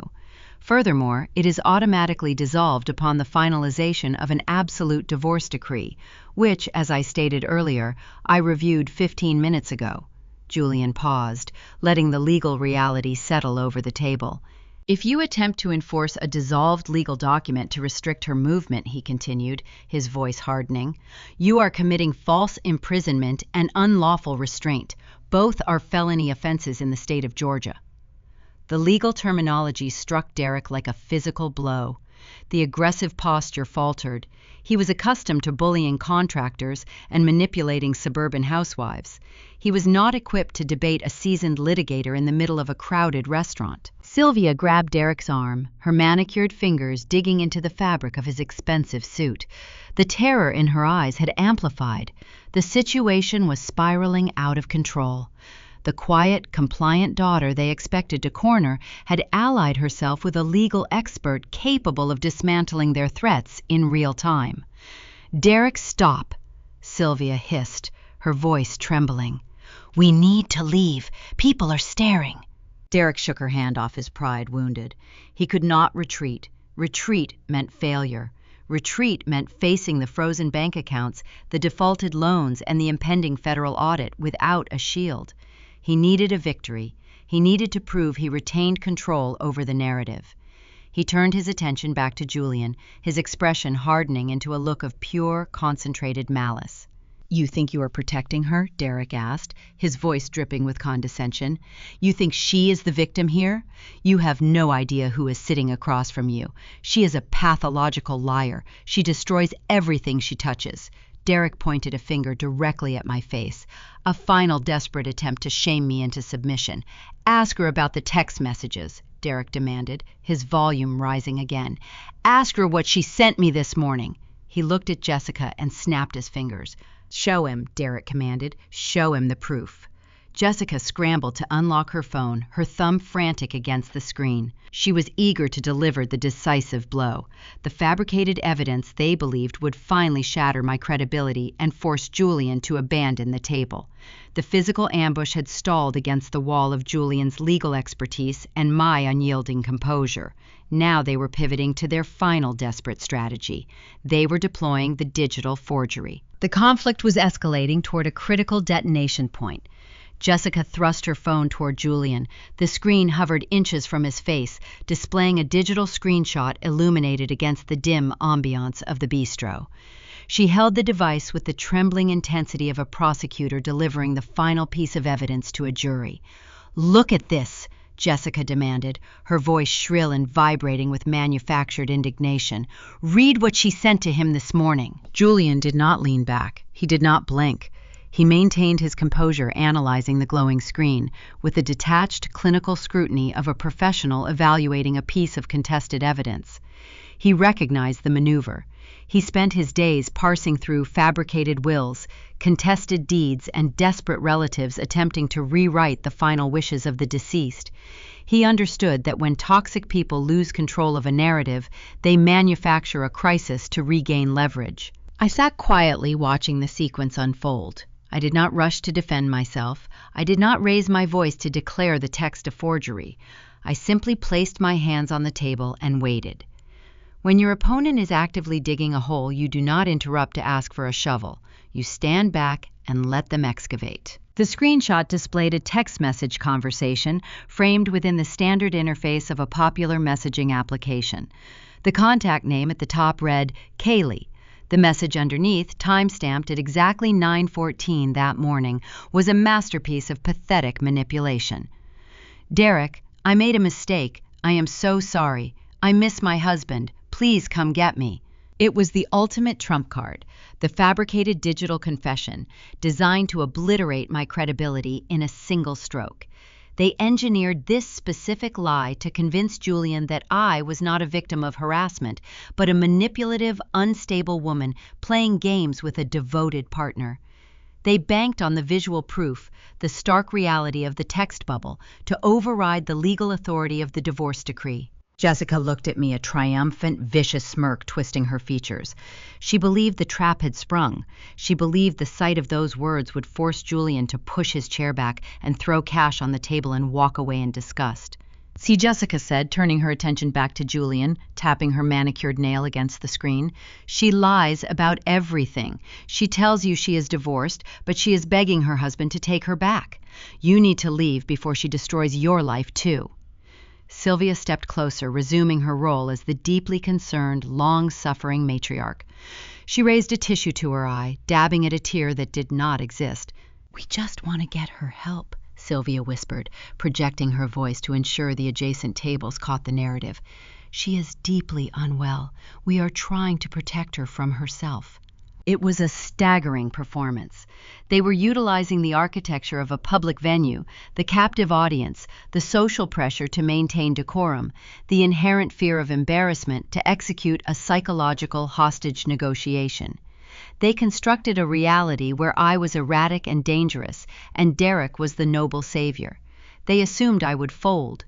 They assumed the sheer, overwhelming weight of the public humiliation would shatter my resolve and force me to capitulate. Julian finished reading the message. He did not look disgusted. He did not look afraid. He looked bored. He shifted his gaze from the glowing screen to Derek, who stood beside his accomplices, his arms crossed over his chest, radiating smug validation. "Let me ensure I understand the sequence of events," Julian began, his tone calm and maddeningly precise. "You receive a text message from a woman you claim is your wife, begging for a reconciliation at 9:14 this morning." "Yes," Derek answered, his jaw tight. "And your response to this emotional plea," Julian continued, leaning slightly forward, "is to track her location to a restaurant 12 hours later, send threatening messages to a man she is having dinner with, and orchestrate a public confrontation involving her mother and sister." Derek opened his mouth, prepared to defend his actions, but Julian did not yield the floor. That is not the behavior of a concerned husband responding to a crisis, Julian stated, his voice hardening into the sharp edge of a closing argument. That is the behavior of a hostile entity executing an intimidation campaign. The logic of your narrative is fundamentally flawed. Julian's analytical dismantling of their story caused a ripple of panic through their ranks. The probate attorney refused to engage with the emotional manipulation. He attacked the structural integrity of the lie itself. But Sylvia, desperate to maintain the illusion, doubled down. She could not afford to let the narrative collapse. The federal audit loomed. The commercial loans required attention. She needed my compliance immediately. "You do not understand," Sylvia cried, her voice cracking with genuine panic. "She manipulates everyone. She is trying to turn you against us. You have to listen to the evidence." She pointed a shaking finger at the phone, still clutched in Jessica's hand. "The evidence is right there," Sylvia insisted. The volume of her plea crossed the threshold of acceptable restaurant behavior. The ambient noise of the bistro, previously a comforting hum, had devolved into a tense, charged silence. Conversations at nearby tables ceased entirely. The attention of the entire dining room was now focused squarely on table 12. I glanced toward the rear of the restaurant. Marcus, our waiter, stood near the service station. His professional demeanor had evaporated, replaced by genuine concern. He held a silver tray, his knuckles white against the metal. He exchanged a quick, urgent look with a man wearing a dark suit, the floor manager. The manager nodded, stepping out from behind the podium, moving purposefully down the aisle toward our table. The audience was fully engaged. The intervention was imminent. The public spectacle my family craved was rapidly materializing, but the narrative was slipping from their grasp. Derek recognized the shifting dynamic. The manager's approach signaled the end of their tactical advantage. They had seconds to secure my compliance before the restaurant staff demanded their exit. The soft manipulation had failed. The legal threats had failed. The digital forgery was their final, desperate play. He uncrossed his arms, dropping the facade of the concerned partner, his physical posture escalating from aggressive to outright threatening. "Enough talking," Derek snarled the command directed at me. "You are coming with us. Now." He stepped around Julian, closing the distance between us, his physical bulk intended to intimidate. He reached across the table, bypassing the water glasses and the bread basket, his hand aiming directly for my arm. He intended to physically drag me out of the booth. He intended to exert physical control in a crowded room, banking on the assumption that neither Julian nor the approaching manager would intervene in a domestic dispute. It was the ultimate escalation. The psychological warfare had failed, forcing the hostile entity to resort to brute force. The trap had closed. The pressure in the room reached critical mass. The audience held its collective breath, anticipating the violence. I did not shrink back against the upholstery. I did not scream for assistance. I simply reached down my hand, moving smoothly toward the leather tote bag resting against the baseboard, and flipped open the lid of the secure, encrypted laptop humming quietly underneath the table. Derek's hand hovered inches from my arm, his fingers spread, preparing to clamp down and physically assert his ownership. He operated on a primal logic, assuming that physical proximity and aggressive intent would override my autonomy. He expected the sheer audacity of his action in a public space to paralyze me, forcing compliance through fear. He was mistaken. Before his fingers could make contact with my skin, a shadow fell across the table, intercepting the harsh overhead lighting. "Sir," a voice said. The tone was steady, carrying the distinct, practiced authority of a hospitality professional intervening in a crisis. Derek froze, his hand suspended in mid-air. He slowly turned his head, his aggressive posture rigid, his eyes narrowing as he assessed the interruption. Marcus, our waiter, stood directly beside Derek. He did not flinch. He did not adopt a deferential posture. He held a black leather check presenter in his left hand, holding it against his side like a shield. "Is there a problem here?" Marcus asked, his gaze shifting smoothly between Julian, me, and the hostile triad standing over our table. Derek dropped his hand, his expression twisting from aggressive intent to profound annoyance. He viewed the waiter as a minor obstacle, a low-level employee attempting to interfere with a high-stakes transaction. He assumed he could swat Marcus away with the same arrogant dismissal he used on contractors and subordinates. "There is no problem," Derek snapped, his voice sharp and dismissive. "Bring the check. My wife is leaving." It was a command, not a request.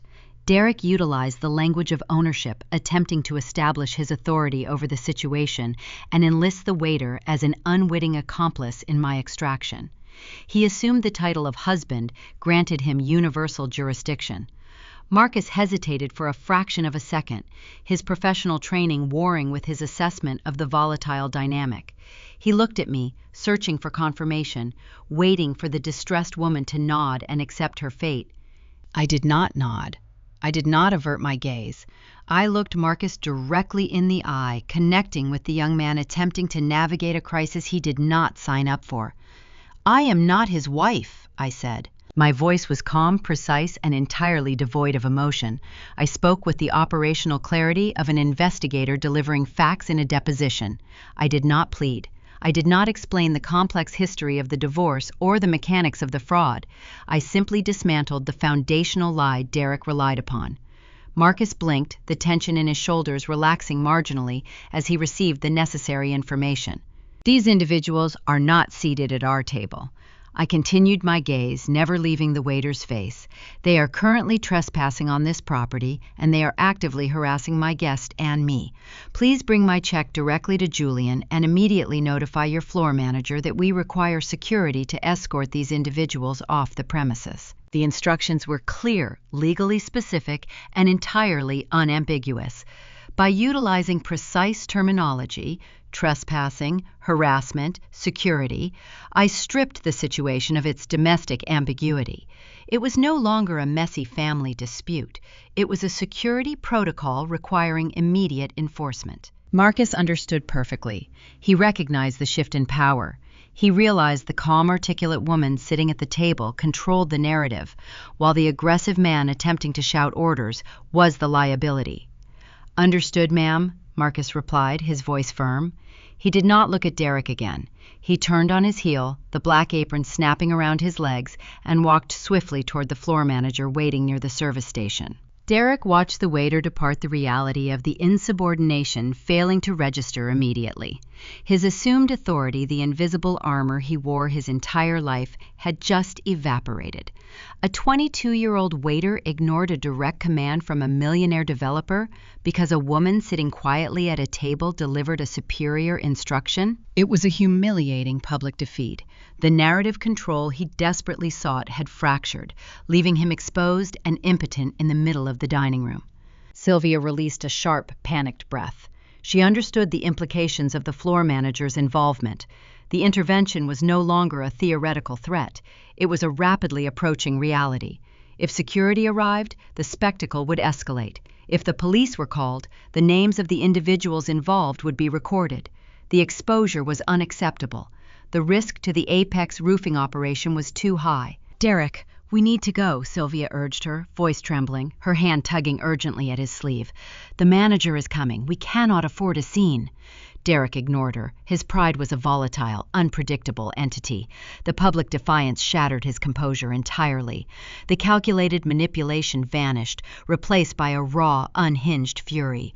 He could not accept the defeat. He needed to reassert dominance, to prove he retained the power to command the situation. He spun back toward the table, leaning forward, his face inches from mine, his eyes wide and wild. "You think you can just dismiss me?" Derek sneered, the volume of his voice rising, shedding the last remnants of acceptable social behavior. "You think you can humiliate me in front of these people and walk away?" He slammed his fist against the table, rattling the silverware and causing the water in Julian's glass to slosh over the rim. "I own you," Derek snarled, the vicious reality of his character fully exposed. "I built your family. I gave your mother everything she has. You owe me. You will always owe me." The outburst was ugly, a naked display of the entitlement and control that defined our marriage. It was the exact behavior I spent 2 years escaping. It was the reason I built the digital fortress, the reason I carried the secure laptop, the reason I refused to flinch. Julian slowly stood up. The litigator had observed enough. The situation had escalated beyond verbal harassment into physical intimidation. "Step back from the table," Julian commanded, his voice cold and hard, the tone of a man prepared to defend his space. "You are currently engaging in assault. If you do not retreat immediately, I will press charges." Derek laughed, a harsh, grating sound devoid of humor. He looked at Julian, dismissing the threat entirely. "You are going to press charges," Derek mocked. "You are defending a woman who begs me to take her back?" He turned his attention back to his accomplices, his face flushed with adrenaline. He needed the final piece of evidence. He needed the kill shot to validate his aggression and obliterate my credibility. "Jessica," Derek shouted, pointing at his sister-in-law, "show in the message. Show this lawyer exactly what kind of woman he is protecting." Jessica stepped forward, eager to deliver the decisive blow. She held her phone up again, the screen displaying the fabricated text message, the digital forgery they believed would shatter the deadlock.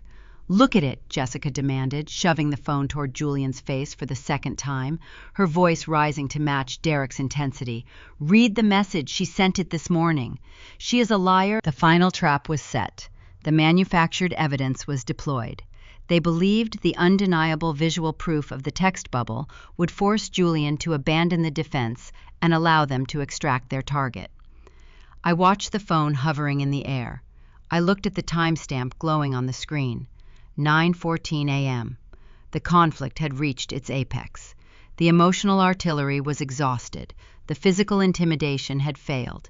The entire confrontation now hinged on a single string of digital data. I did not argue with the accusation. I did not raise my voice to deny the claim. I reached down to my leather tote bag and pulled my secure laptop onto the table. The matte black casing of my secure laptop hit the white linen tablecloth with a solid, definitive thud. The sound cut through the escalating chaos of the dining room, a sharp mechanical punctuation marking the end of the psychological theater. Jessica stood frozen, her phone still thrust toward Julian's face, the fabricated text message glowing aggressively in the dim light.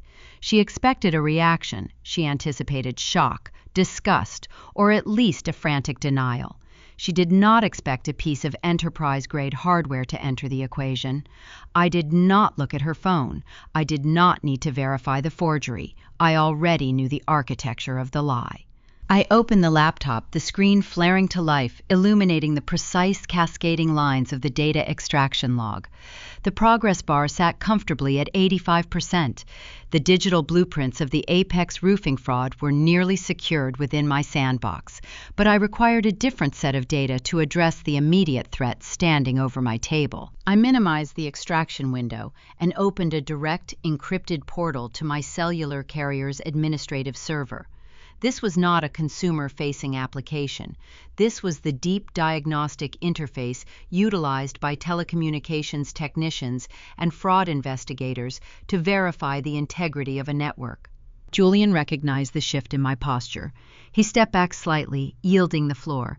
He understood that the legal argument had concluded and the forensic dismantling was about to commence. "What is that?" Derek demanded, his aggressive stance faltering as he stared at the complex array of code on my screen. He recognized the device. He recognized the sleek utilitarian design of the machine he had purchased for me during our marriage. He assumed he controlled the hardware. He did not realize I had spent the last 2 hours completely rewriting its operational parameters. I did not answer him. I typed a rapid sequence of commands, isolating the metadata for my primary phone number. I filtered the search parameters to display all outgoing traffic, SMS, MMS, and data packets for the current calendar day. The server responded instantly, generating a pristine chronological log of my digital footprint. I turned the laptop around, adjusting the angle so the screen faced Jessica and Derek directly. "Read the text message again," I instructed, my voice level, the tone stripped of any emotional resonance. Jessica glared at me, her confidence momentarily shaken by the sudden introduction of raw data, but her inherent arrogance propelled her forward. She believed the visual proof on her phone was absolute. "She sent it this morning," Jessica shouted, pointing at her own screen. "It says 9:14 a.m." I nodded, acknowledging the timestamp on her forged document.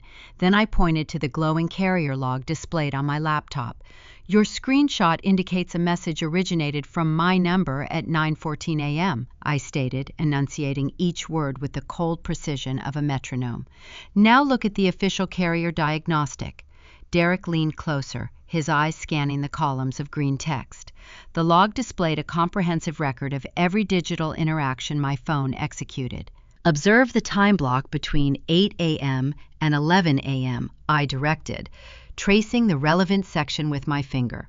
The log was completely blank. 0 data packets, 0 SMS transmissions, 0 outgoing signals of any kind. My phone was locked in a Faraday cage during my morning briefing," I explained, dismantling the illusion piece by piece. "The carrier confirms absolutely no traffic originated from my device during that 3-hour window." The silence that followed was profound. The aggressive momentum of the ambush collided with the unyielding reality of the forensic evidence and shattered. Derek stared at the empty log, his mind struggling to reconcile the data with the narrative he orchestrated. He understood the implications immediately. The forged text message, the centerpiece of their strategy, the ultimate weapon they deployed to humiliate me and isolate my ally, was definitively proven false by an unimpeachable source. "How?" Derek began the word, catching in his throat. Jessica, however, lacked the technical comprehension to grasp the severity of the situation. She assumed the carrier log was a trick, a complicated digital illusion designed to confuse them. "You edited that!" Jessica shrieked, her voice rising an octave in panicked denial. "You hacked the computer to make it look empty. The text is real. I have it right here on my phone." She shook her device, clinging desperately to the forgery. "You do not have a text message from me," I corrected, my voice dropping to a harsh, absolute whisper that commanded the attention of the entire room. "You have a message generated by a third-party application designed to mimic my phone number." I closed the carrier log and opened the initial trace program, the software I utilized to track the burner texts sent to Julian earlier in the evening. "It is called spoofing," I explained, educating the hostile entity standing over my table. "You route a message through a proxy server, altering the sender identification tag to display any number you choose. It is a common tactic utilized by amateur scammers and desperate relatives attempting to manufacture evidence." I tapped the trackpad, executing the final command. The geolocation map materialized on the screen, the red line terminating at the blue pin located in the Marietta cul-de-sac. "But you made the same mistake twice," I continued, my gaze locking onto my sister. "You used the same proxy server to spoof the morning text that you used to harass Julian tonight. And you routed both signals through the administrative hub located in Sylvia's living room." Jessica's face went chalk white. The arrogant smirk vanished, replaced by a hollow, vacant terror.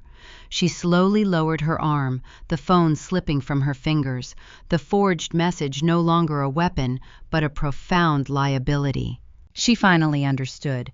"Under Georgia state law," I stated, reciting the statute with the clinical detachment of a prosecutor utilizing a spoofing application to transmit fabricated information with the intent to harass, intimidate, or defraud, is a felony offense. I looked at Derek, ensuring he comprehended the full scope of the trap he had triggered. "You did not just embarrass yourselves in a restaurant," I told them, the finality of the statement echoing in the tense silence.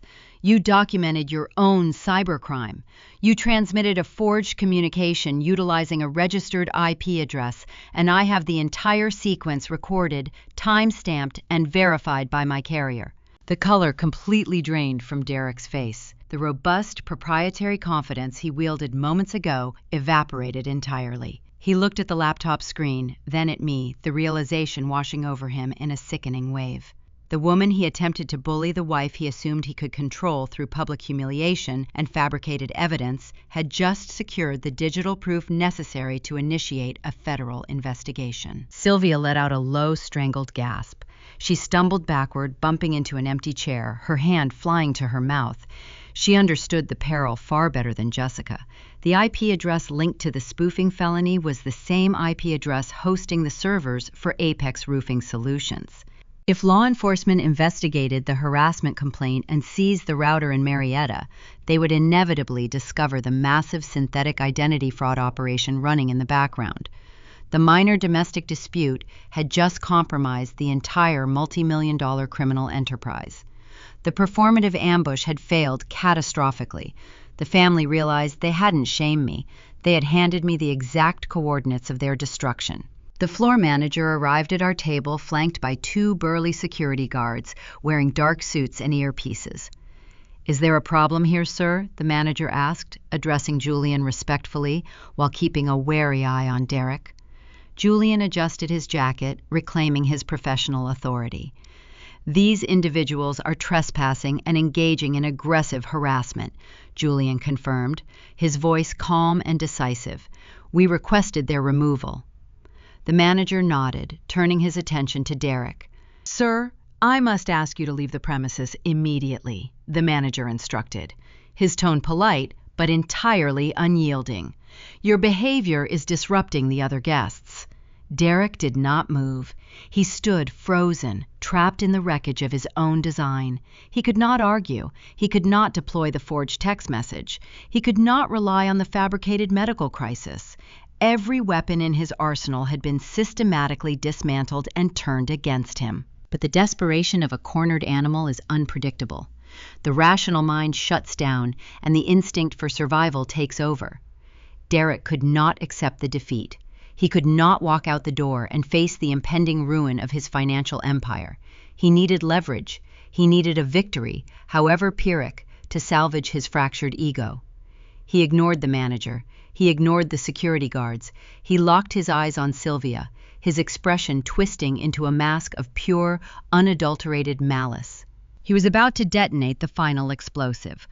The floor manager cleared his throat, a polite but firm sound designed to prompt an immediate exit. The two security guards shifted their weight, their presence casting long shadows over the white linen of our table. The protocol for removing unruly guests was in motion. Derek ignored them. He stood frozen in the narrow aisle, the raw data on my secure screen locking him in a digital corner.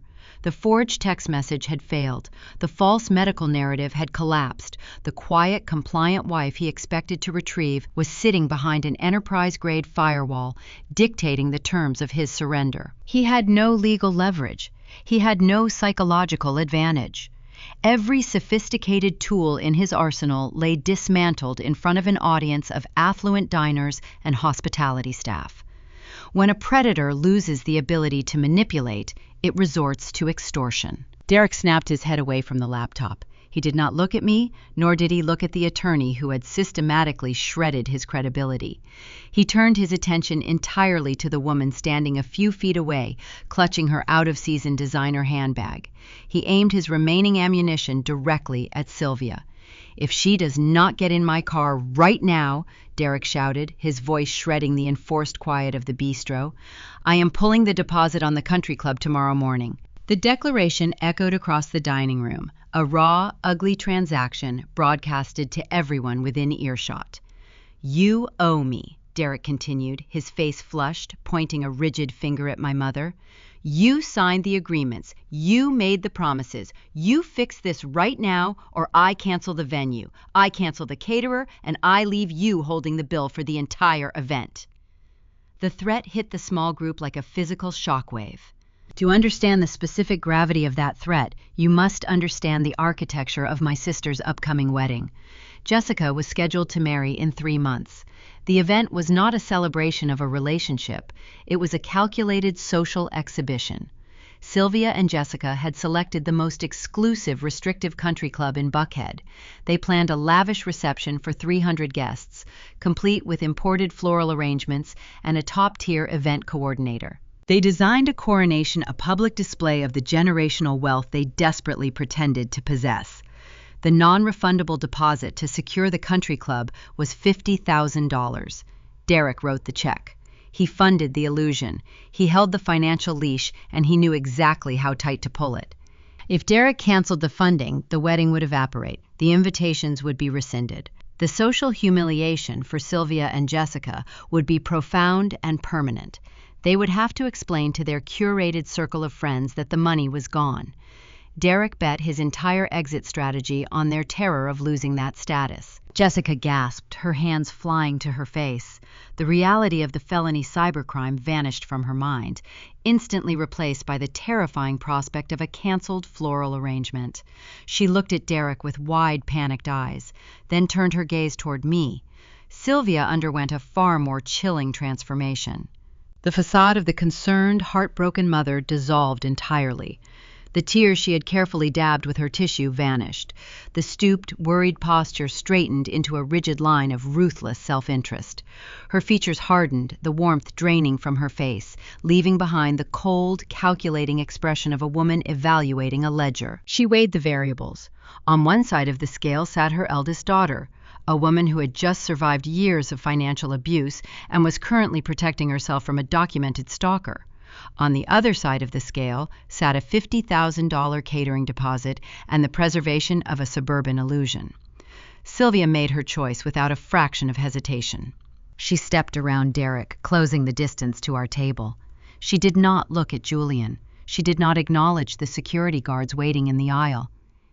"Get your coat," Sylvia commanded. Her voice was devoid of any maternal affection. It was a direct, transactional instruction. I looked up at her, my hands resting quietly beside the keyboard of my laptop. "Excuse me," I said, keeping my tone perfectly level. "Do not play games with me, Kaylee," Sylvia hissed, her tone venomous and sharp. "You heard him. Get your coat and get in his car. You are not going to ruin your sister's life over your stubborn pride." The sheer audacity of the demand hung suspended in the air. My mother was standing in a crowded, upscale restaurant, publicly demanding that I surrender my autonomy, abandon my safety, and return to an abuser simply to underwrite a party. She laid the transaction bare. My freedom was the designated currency required to purchase their comfort. Jessica stepped up beside her mother, nodding in frantic agreement. "You have to go with him, Jessica," pleaded her voice a whining, desperate pitch. "You owe us this. You cannot just walk away and leave us with the embarrassment of a canceled reception. It is my special day." The diners seated at the adjacent booth stared in unvarnished disbelief. The people who had initially watched the scene unfold with curious judgment now looked on with profound disgust. The narrative had shifted from a confusing domestic dispute to a stark, horrifying display of familial exploitation. Julian shifted in his seat. The probate attorney had navigated the darkest corners of human greed. He had mediated disputes where siblings fought over heirlooms while the deceased lay in the next room. He was well acquainted with the ugly lengths people would go to secure an inheritance. But witnessing a mother explicitly trade her daughter to a hostile entity for a country club deposit breached a new threshold. Julian planted his feet on the floor, the muscles in his jaw ticking. He was preparing to intervene, to physically insert himself between the hostile trio and the table. He was ready to utilize every legal and physical resource at his disposal to extract me from the ambush. I caught his eye. I offered a slow, deliberate shake of my head. I did not need a rescuer. I needed a witness. The floor manager recognized the situation was deteriorating beyond a verbal altercation. The extortion was overt. The tension required an immediate circuit breaker. "Sir, ma'am," the manager said, stepping forward, his voice raised to command attention, "you need to vacate the dining room right now. I am calling the police." Derek turned his wrath onto the manager, pointing a finger at the man's chest. "Back off," Derek snarled, the veins in his neck rigid. "This is a private financial dispute. We are handling family business. She is coming with us." He genuinely believed the sheer force of his demand would compel the universe to bend. He thought the threat of financial ruin he held over Sylvia translated into authority over me. He assumed I still cared about their social standing. He assumed I still feared their rejection. He failed to realize that Sylvia's demand was the ultimate liberation. When your mother looks you in the eye and tells you your safety is worth less than a catering contract, the invisible tethers of familial obligation snap. The guilt dissolves. The ingrained habit of protecting their secrets evaporates. There is nothing left to mourn, and there is nothing left to protect. I looked at Sylvia. I looked at the cold, demanding expectation rigid on her face. I looked at Jessica whining about her special day while standing inches from a man who had just committed a cybercrime. And then I looked at Derek. He stood there breathing heavily, his bespoke suit unable to hide the frantic desperation of a man watching his control slip away. He thought his $50,000 ultimatum was his ultimate weapon. He thought his money made him untouchable. It was time to introduce him to the final ledger. I placed my hands back on the keyboard of my secure laptop. The sandbox environment was running perfectly. The data extraction from his administrative server in Marietta had reached 100%. Every fabricated invoice, every synthetic identity claim, every fraudulent lien his company ever filed was safely encrypted on my local drive. I did not close the machine. I minimized the carrier log and opened a different directory. "You seem very confident in your financial leverage," I said. My voice was a quiet, steady current cutting through the heated chaos of the aisle. The lack of fear in my tone caused Derek to hesitate. He expected compliance or tears. He did not expect a calm, analytical response. "You threatened to pull the wedding deposit," I continued, keeping my eyes locked on his. "You promised to cancel the caterer. You assume your checkbook is the ultimate authority in this room." I reached across the table, my hand moving past the water glasses, and picked up the leather check presenter the waiter had dropped earlier. I placed it gently next to my laptop. "There is a significant flaw in your extortion strategy," I stated. Sylvia frowned, her rigid posture faltering slightly. "What are you talking about?" she demanded, her voice betraying a sliver of uncertainty. I shifted my gaze from my mother back to the man who built their fraudulent empire. "It is time to deploy the final fatal piece of evidence that would burn their manufactured world to the ground." I pushed my chair back and stood up. The movement was slow, deliberate, and entirely devoid of the frantic energy vibrating from the people standing across the table. I did not square my shoulders for a fight. I rose with the quiet, absolute finality of an auditor delivering a closing statement. The restaurant, the audience of affluent diners, the hovering security staff, all of it faded into the periphery.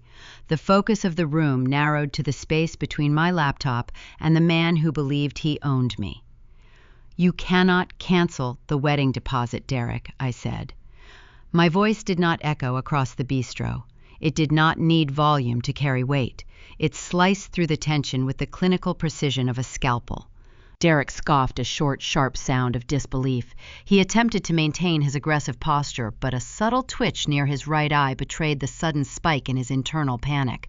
"Are you deaf?" Derek sneered, pointing at my mother. "I will call the country club at 8 a.m. tomorrow and pull every single dollar. You will see exactly how much power I have." I looked at Sylvia. She stood rigid, clinging to Derek's threat as her only lifeline. She still believed he possessed the capital to back his arrogance. She still believed sacrificing her daughter was a viable financial strategy. "The deposit is already gone, Mom," I said evenly. Sylvia blinked, the cold calculation on her face fracturing into sudden confusion. "What do you mean it's gone? Derek paid it last month. It cleared the bank." "It cleared an account that no longer exists," I clarified, keeping my tone perfectly neutral. I turned my attention back to Derek, the arrogant developer who orchestrated the surveillance, who spoofed the texts, who marched into a restaurant demanding my surrender, was operating on a catastrophic information deficit. He thought he was running a psychological operation. He did not realize he had walked into a forensic execution. "Your primary commercial checking account was frozen on Tuesday afternoon," I stated, laying the first undeniable fact on the table. Derek stopped breathing. The aggressive sneer melted off his face, replaced by a slack-jawed expression of profound shock. The color drained from his skin, leaving him a pallid, chalky gray. What Derek managed to choke out, the word barely a whisper. I did not pause to let him process the initial blow. I delivered the sequence of events with surgical rhythm. The asset freeze was initiated by a federal banking regulation compliance protocol. I continued, my eyes locked on his. The secondary holding accounts, the offshore LLCs, the corporate credit lines linked to the Marietta address, They were all flagged and suspended, pending a comprehensive audit. Derek stumbled backward half a step, colliding lightly with the edge of the adjacent booth. He reached out a trembling hand to steady himself. The reality of the statement was obliterating his defensive walls. He understood banking compliance. He knew an asset freeze of that magnitude was not a temporary glitch.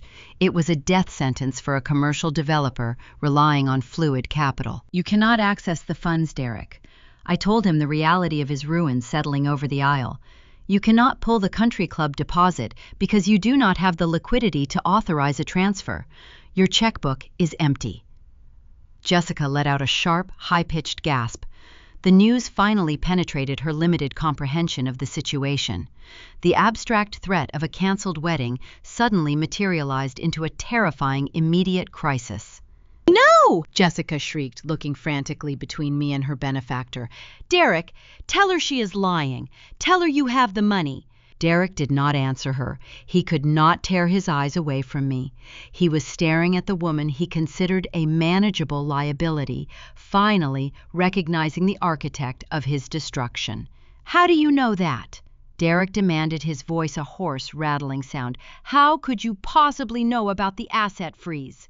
I raised my right hand and gestured calmly toward the man sitting at the table. Julian remained seated, his posture relaxed, his dark eyes fixed on the collapsing fraud standing before him. The probate attorney did not offer a smug smile or a triumphant remark. He simply existed as the physical embodiment of Derek's legal nightmare. Julian's probate firm placed the initial lien on Apex Roofing Solutions yesterday morning, I explained, connecting the final, devastating piece of the puzzle. They filed a multi-million-dollar injunction against your corporate assets to recover the funds you attempted to steal from the Hayes estate. Derek looked at Julian in the sheer impossibility of the coincidence short-circuiting his brain. He had selected Arthur Hayes because the man was dead. He assumed the estate was a soft target, managed by distant relatives who would pay a fabricated invoice to avoid a drawn-out legal battle. He did not anticipate encountering the lead litigator for the estate sitting at a dinner table in Buckhead. The probate lien triggered a mandatory review of your corporate structure. I continued, ensuring Derek understood exactly how the trap had closed around him. And that review triggered a secondary alarm within the insurance industry. I picked up the black leather check presenter from the table. I held it between my fingers, feeling the smooth texture of the material. "My insurance firm flagged the synthetic identity fraud this morning," I stated, delivering the final crushing blow. "We initiated the federal protocol. We executed the asset freeze across your entire portfolio." Derek stared at me, his mouth opening and closing silently, like a fish pulled from the water. How he whispered again, unable to process the scale of his defeat. Because I am the lead investigator on the Apex Roofing case, I answered, the absolute finality of the statement echoing in the quiet dining room. "I am the person who signed the file. I authorized the freeze." The climax hit the hostile triad like a physical sledgehammer. I did not scream. I did not need to hurl insults or demand an apology. I simply executed a surgical strike of documented facts, dismantling their reality entirely. The Ponzi scheme was over. The fabricated insurance claims were halted. The probate theft was exposed. Derek's financial empire, the illusion of power he used to purchase compliance and command obedience, had evaporated into thin air. He was completely, irrevocably broke. The implications radiated outward, striking Sylvia with devastating force. The mother who had demanded my surrender just moments ago suddenly realized the magnitude of her own exposure. The terrified matriarch looked at the man she had worshipped as a financial savior. The facade was gone. The golden son-in-law was a bankrupt criminal, and she was his primary co-signer. The commercial loans tied to Apex Roofing were going to default. Without the stolen insurance payouts and the hijacked probate funds, there was no capital to service the debt. The bank would immediately move to collect. They would target the assets listed on the guarantor agreement. They would target the house in Marietta. Sylvia began to tremble, a fine, violent shaking that rattled the gold hardware on her out-of-season handbag. She looked at me, her eyes wide, with a frantic, desperate pleading. She finally understood the true cost of her betrayal. She had traded her daughter to a monster, assuming the monster's gold would protect her. Now the gold was gone, and the monster had tied an anchor to her ankle. Kaylee Sylvia choked out her voice, a fragile, broken sound. "The loans! My name is on the loans! What is going to happen to—" The sheer ugliness of the situation was entirely exposed. The extortion had failed. The manipulation was dead. The villains stood in the middle of an upscale restaurant stripped of their armor, realizing they were completely and utterly trapped in a cage of their own design. I looked at my mother. I felt no satisfaction in her terror. I felt no triumph in her impending ruin. I felt only the profound, heavy relief of a burden finally set down. I set the leather check presenter back onto the white linen tablecloth. I reached for my secure laptop and closed the lid. The sharp metallic click of my secure laptop snapping shut severed the final connection between us. The sound signaled the end of the transaction. The audit was complete. The accounts were reconciled. The bankruptcy, both moral and financial, was officially declared. I did not wait for Sylvia to formulate an excuse for the commercial loans. I did not wait for Jessica to process the loss of her catered reception. I did not wait for Derek to attempt a final, desperate act of physical intimidation. The power dynamic had shifted so violently that their reactions were no longer relevant to my safety. I reached into my tote bag and pulled out my wallet. I extracted a crisp, uncreased $100 bill and placed it squarely on top of the black leather check presenter resting on the white tablecloth. The gesture was not an act of arrogance. It was an acknowledgement of the service provided by Marcus the waiter, who had navigated the hostility with professional grace. It was also the ultimate declaration of my independence. I was paying my own tab. I owed them nothing. I picked up my laptop, sliding it carefully back into the padded compartment of my bag. I hoisted the heavy leather straps onto my shoulder, feeling the familiar, reassuring weight of the machine against my side. Julian stood up from the booth. He did not say a word to the triad standing frozen in the aisle. He simply buttoned his suit jacket, adjusting the fabric with the practiced elegance of a man who had successfully concluded a grueling deposition.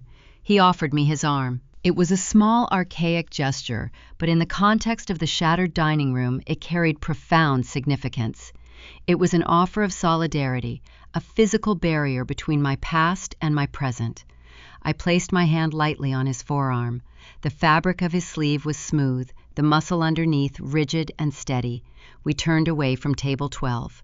We did not look back. As we took our first step toward the front entrance of the bistro, the fragile silence holding the hostile group together violently ruptured. Stripped of my presence as their designated scapegoat, the toxic energy they had directed at me instantly inverted. The alliance, built entirely on shared exploitation and funded by stolen capital, collapsed. The implosion was immediate and spectacular. "You lied to me!" Jessica shrieked, the sound tearing through the ambient noise of the restaurant like tearing metal. I heard the sharp clatter of her phone hitting the floor, discarded as her panic escalated into a full tantrum. "You promised me the country club," Jessica continued, her voice hitching with hysterical tears. "You told me the deposit was secure. How am I supposed to pay for the florist? How am I supposed to pay for the band? My wedding is ruined. You ruined my life." Derek did not attempt to soothe her. The charming benefactor persona was dead, replaced by the cornered, vicious criminal I had spent 2 years escaping. He turned his rage entirely onto the weakest link in his broken chain. "Shut up!" Derek roared, his volume matching her hysteria. "Do you think I care about your pathetic party? I am facing a federal indictment." The sound of his shouting caused several diners at the adjacent tables to physically recoil. The public spectacle my family had orchestrated to shame me had morphed into their own public execution. The audience they had courted to witness my humiliation was now observing their total destruction. Derek shifted his fury from Jessica to Sylvia. He needed a target. He needed someone to blame for the catastrophic failure of his surveillance operation. "You stupid woman," Derek snarled, the venom in his voice palpable even as I walked away. "I told you to use the proxy server exactly how I set it up. How did she trace the IP address back to your house? What did you do wrong?" Sylvia, terrified and facing the reality of her own impending prosecution, fought back with the desperate energy of a cornered animal. "Do not blame this on me," Sylvia cried, her voice trembling with a mixture of fear and indignation. "You are the one who told me it was safe. You told me the company was legitimate. You made me sign those papers. My name is on the commercial loans, Derek. They are going to take my house." "You signed the papers because you wanted the kitchen," Derek shouted back, exposing the transactional reality of their relationship to the entire dining room. "You wanted the vacations. You took the money. Sylvia, you are just as guilty as I am." The argument devolved into a chaotic, overlapping screaming match. They were tearing each other apart, fighting over the scraps of a synthetic empire, completely oblivious to the devastating irony of their situation. They had marched into the bistro demanding compliance and respect. They were leaving as a fractured, screaming mess, their crimes and their betrayals broadcasted to everyone present. I did not stop walking. I did not turn my head to witness the carnage. The sound of their shouting faded into the background, becoming just another layer of noise in the busy restaurant. We reached the hostess stand at the front entrance. The young woman behind the podium stared at us with wide eyes, having witnessed the entire altercation from her vantage point. The floor manager brushed past us, moving rapidly down the aisle toward the escalating chaos. He was flanked by the two security guards, their expressions grim and determined. "Sir, ma'am, you need to leave the building right now," I heard the manager state, his voice carrying the firm, unmistakable authority of an impending police intervention. "If you do not exit the premises voluntarily, we will forcefully remove you." The threat of physical extraction finally seemed to penetrate Derek's rage.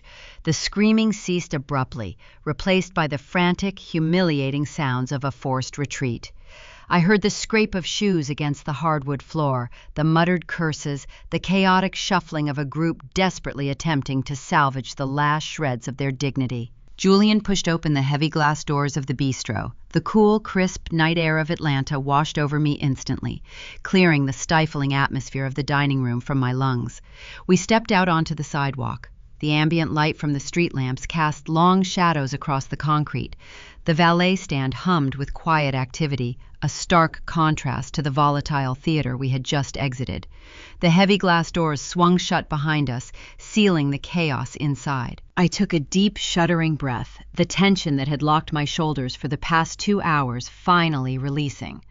The physical relief was profound, a sudden uncoiling of muscles I did not realize I was clenching. Julian stopped walking.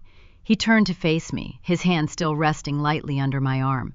He looked at me, his dark eyes studying my expression in the soft glow of the streetlights. He was searching for signs of shock, for the inevitable emotional crash that usually follows a high-stakes confrontation. "Are you all right?" Julian asked, his voice low and remarkably gentle. I looked back at him. I considered the question. I had just watched my family self-destruct in spectacular fashion. I had deployed the evidence that would likely send my mother to a federal penitentiary. I had severed every remaining tie to the people who raised me. By all conventional metrics, I should have been devastated. I should have been crying on the sidewalk, mourning the loss of my family and the trauma of the ambush. But I felt no grief. I felt no lingering attachment to the people screaming inside the restaurant. The emotional connection had died years ago, slowly suffocated by their greed and their relentless betrayal. The events of the evening had simply provided the necessary documentation to formalize the separation. "I am perfectly fine," I answered, and the statement was entirely true. Julian studied my face for a moment longer, parsing the honesty of my response. The corners of his mouth lifted into a faint, genuinely impressed smile. That he said, his tone carrying a note of profound respect, was the most efficient dismantling of a hostile entity I have ever witnessed outside of a courtroom. I offered a small, tired smile in return. "Fraud investigation is a detail-oriented profession," I replied, adjusting the strap of my tote bag on my shoulder. "You have to ensure the math always balances." Julian nodded, accepting the logic. The attorney and the investigator had successfully navigated the ambush. The threat was neutralized. The hostile actors were contained. The immediate crisis was resolved. But the night was not over. The adrenaline was still humming through my system, a residual electric charge demanding an outlet. The dinner date had been irrevocably derailed, but the evening felt strangely unfinished. We stood on the sidewalk, the quiet hum of the city surrounding us. The chaotic chapter of my life had officially concluded, leaving a sudden, expansive void in its wake. The oppressive weight of anticipating their next maneuver was gone. The constant vigilance required to protect myself from their manipulation was no longer necessary. I was completely, utterly free. Julian looked toward his car parked nearby, then turned his gaze back to me. "I believe our dinner was rather abruptly interrupted," Julian noted, a hint of dry humor threading through his words, "and I recall you mentioning an appreciation for Italian gelato." I looked at the man who had stood beside me, refusing to flinch when the threats escalated. He had not judged me. He had not attempted to rescue me. He had simply held the line while I executed the defense. "There is a quiet cafe about 10 blocks from here," I suggested, the tension fully draining from my voice. "They make a phenomenal pistachio." Julian offered his arm again. I took it, and we began walking down the illuminated sidewalk, leaving the Buckhead Bistro and the wreckage of my past far behind us. The physical threat was over, but the digital aftermath was waiting in the silence. The gelato shop was a narrow, warmly lit storefront tucked away on a quiet side street in Midtown. The air inside smelled of roasted espresso beans and caramelized sugar. It was a sharp, clean contrast to the heavy, oppressive atmosphere we had just escaped. We found a small iron table near the front window.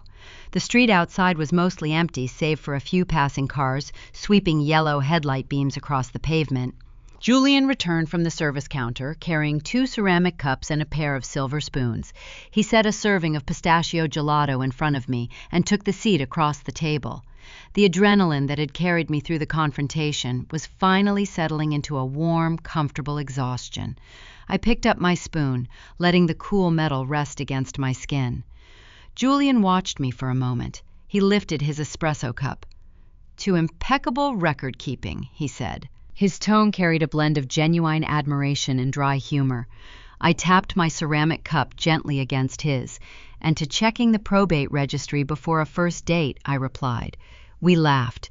It was a real, unrestrained sound breaking the final layer of tension left over from the bistro.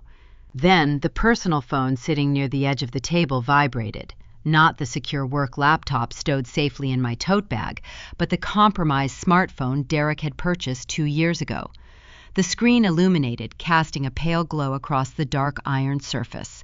A notification banner dropped down, then another, then 5 more in rapid succession. The device buzzed continuously, a frantic, rhythmic hum vibrating against the table. I did not reach for it immediately. I took a slow bite of the gelato, letting the cold, nutty sweetness ground me in the present moment. Julian glanced at the glowing screen, raising a single eyebrow. "The fallout has arrived," he observed quietly. I nodded. I set my spoon down and finally picked up the device. I unlocked the display. The family group chat, the same digital thread they had used to orchestrate my ambush, was currently in a state of terminal meltdown. The text bubbles were appearing faster than I could scroll. Sylvia's messages were a stream of fractured, terrified sentences. She was asking for the name of Julian's law firm. She was begging for a defense attorney recommendation. She typed that her bank had just sent an automated email alert regarding a hard hold on her primary checking account. The federal freeze had already cascaded to the guarantor. Her suburban safety net was disintegrating in real time. Jessica ignored her mother's legal crisis entirely. Her texts were blocks of capitalized letters blaming everyone in the chat for the loss of her venue deposit. She detailed how the caterer required a wire transfer by morning, a transfer that was now mechanically impossible. She threatened to sue Derek for breach of contract, demonstrating a profound lack of understanding regarding how commercial bankruptcy functioned. She demanded that someone fix the situation, unaware that the situation was beyond any human repair. And Derek. His messages were dark, unhinged bursts of fury. He typed out vague, looming threats about destroying my career. He promised to send his lawyers after my insurance firm for defamation. It was the digital flailing of a man who had lost every tangible piece of leverage and was reduced to typing insults into the void. He had no lawyers. He had no capital. He was shouting from the deck of a sinking ship. I read the chaos. I felt no urge to defend myself. I felt no obligation to guide Sylvia through the federal indictment process or explain the realities of synthetic identity fraud to Jessica. They had made their choices. They had sold my safety for a kitchen remodel and a catered reception. The consequences were theirs to navigate. The debt had come due, and I was no longer the designated payer. I opened the system settings on the phone. I navigated to the hidden directory where the dormant tracking token resided. I did not need to preserve the malware for evidence. The extraction on my secure laptop had already captured the entire operational history of the proxy servers. I initiated a factory wipe of the secondary partition, erasing the ghost from the machine. The screen flickered as the tracking protocol dissolved into deleted code. The digital tether Derek had used to monitor my life was permanently severed. Next, I accessed the cellular provider application.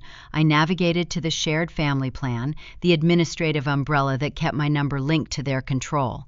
I authorized a unilateral transfer of billing responsibility, shifting my line to an independent, secure corporate account. The transition processed in seconds. I was the sole owner of my digital footprint. Finally, I returned to the messaging application. The group chat was still generating notifications, a relentless stream of panic, blame, and denial. I tapped the information icon at the top of the screen. I scrolled past their contact photos, past the shared albums, filled with images of a family that only existed in carefully curated displays. I found the command written in red text at the bottom of the menu: Leave group. I pressed the prompt.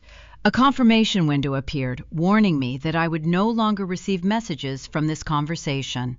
I accepted. The chaotic thread vanished from my screen, instantly silencing the frantic vibration against the iron table. I opened the contact roster and systematically blocked Derek, Sylvia, and Jessica. The screen went dark. The phone fell silent. The profound physical relief that washed over me was indescribable. It felt like stepping out of a suffocating, windowless room and drawing a deep breath of crisp air. The invisible weight I had carried for years, the constant draining vigilance required to anticipate their next betrayal, was permanently gone. I set the phone face down on the table. Julian watched the sequence of events with quiet respect. He did not ask what the messages said. He did not offer unsolicited advice on how to manage the familial fallout. He simply picked up his espresso cup and took a slow sip, affording me the space to close the door on my own terms. "Is it finished?" Julian asked. "It is finished," I replied. I want to speak directly to anyone listening who has ever felt trapped by the people who share their bloodline.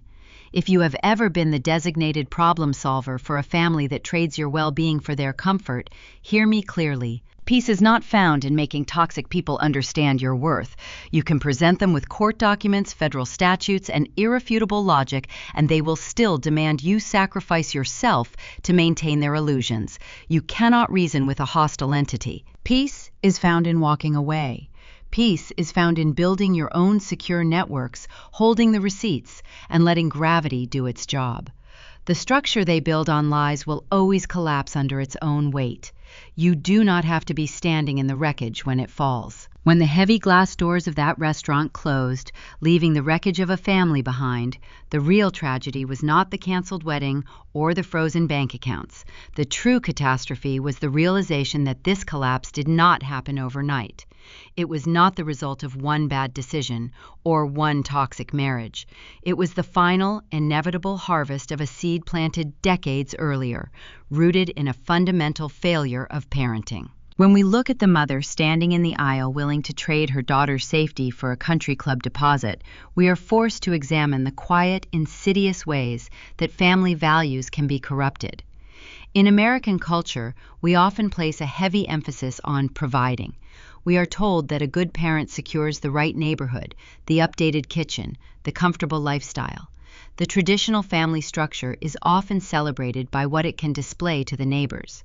But providing comfort without providing character is like building a mansion on top of a sinkhole. True family responsibility is not measured by the square footage of a house or the brand of a handbag. It is measured by the emotional awareness cultivated within the walls of that home. It is measured by the unwavering commitment to fairness and honesty, especially when those virtues are inconvenient. Think about the two daughters in this story. They grew up in the same house, but they were subjected to a parenting style that completely bypassed emotional intelligence in favor of transactional love. The younger sister was taught that her worth was tied to her status and her ability to be accommodated. She was never given the gift of resilience. She was never taught that true security comes from independence and integrity. Instead, she was conditioned to believe that someone else would always pay the bill, even if the currency used was her sister's suffering. And then there is the older daughter, the capable one. In many families, the child who demonstrates competence and emotional strength is subtly punished for it. They become the designated shock absorber for the family's dysfunction. A parent lacking emotional awareness will lean heavily on the strong child, demanding they sacrifice their own boundaries to maintain the fragile peace of the household. The parent forgets that their primary job is to protect the child, not to use the child as a shield against their own bad choices. This is where the traditional family structure faces its greatest test. A traditional home is meant to be a sanctuary. It is supposed to be the one place on earth where the affection you receive is not contingent on what you can finance. When a parent allows an abusive outsider into the sanctuary simply because that outsider writes large checks, the parent fundamentally betrays the core mandate of raising a family. They teach their children that love is a commodity, that safety is for sale, and that honesty is a liability if it threatens the cash flow. Raising children with a strong moral compass requires the courage to have uncomfortable conversations. It requires a mother or a father to look at a wealthy, charming manipulator and say no because they recognize the rot beneath the polish. It requires parents to treat their children with profound fairness, ensuring that one sibling is never elevated at the expense of the other. When parents play favorites, rewarding compliance and punishing independence, they do not just fracture the relationship between parent and child.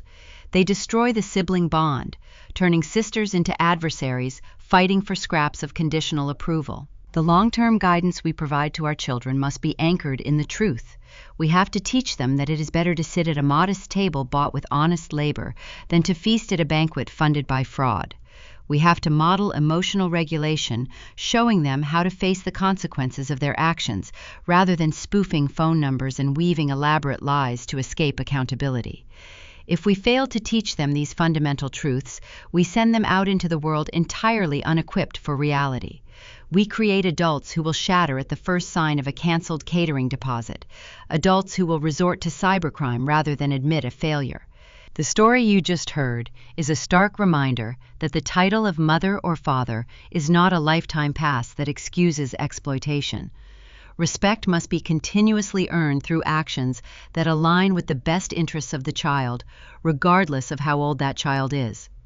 When a family stops functioning as a support system and transforms into a predatory enterprise, the only healthy response is to walk away. It is a painful, grueling realization, but it is also the ultimate act of self-preservation. If this reflection resonates with the quiet battles you have fought in your own life, you are in the right place. We explore the complex, often hidden dynamics of family manipulation and the incredible strength it takes to break those cycles. I encourage you to follow the channel Aura Vengeance Subscribe and join a community that values the truth over the performance, a place where we learn to spot the red flags before they burn the house down. We tell the stories that need to be told, validating the experiences of those who had to become their own protectors. As you move forward, think about the tables you sit at and the people you allow to sit across from you. Consider the legacy of the choices made in your own upbringing and the legacy you are building for the future. We often spend our entire lives trying to earn a seat at a table that was built to break our backs. We try to be the perfect child, the endless provider, the silent peacemaker. But sometimes, the most profound lesson a family can teach you is not how to stay and endure, Sometimes the most valuable thing they leave you with is the absolute certainty of why you had to leave. You walk out into the quiet night and you wonder if they ever realize that the empty chair you left behind is the only honest thing remaining in their house.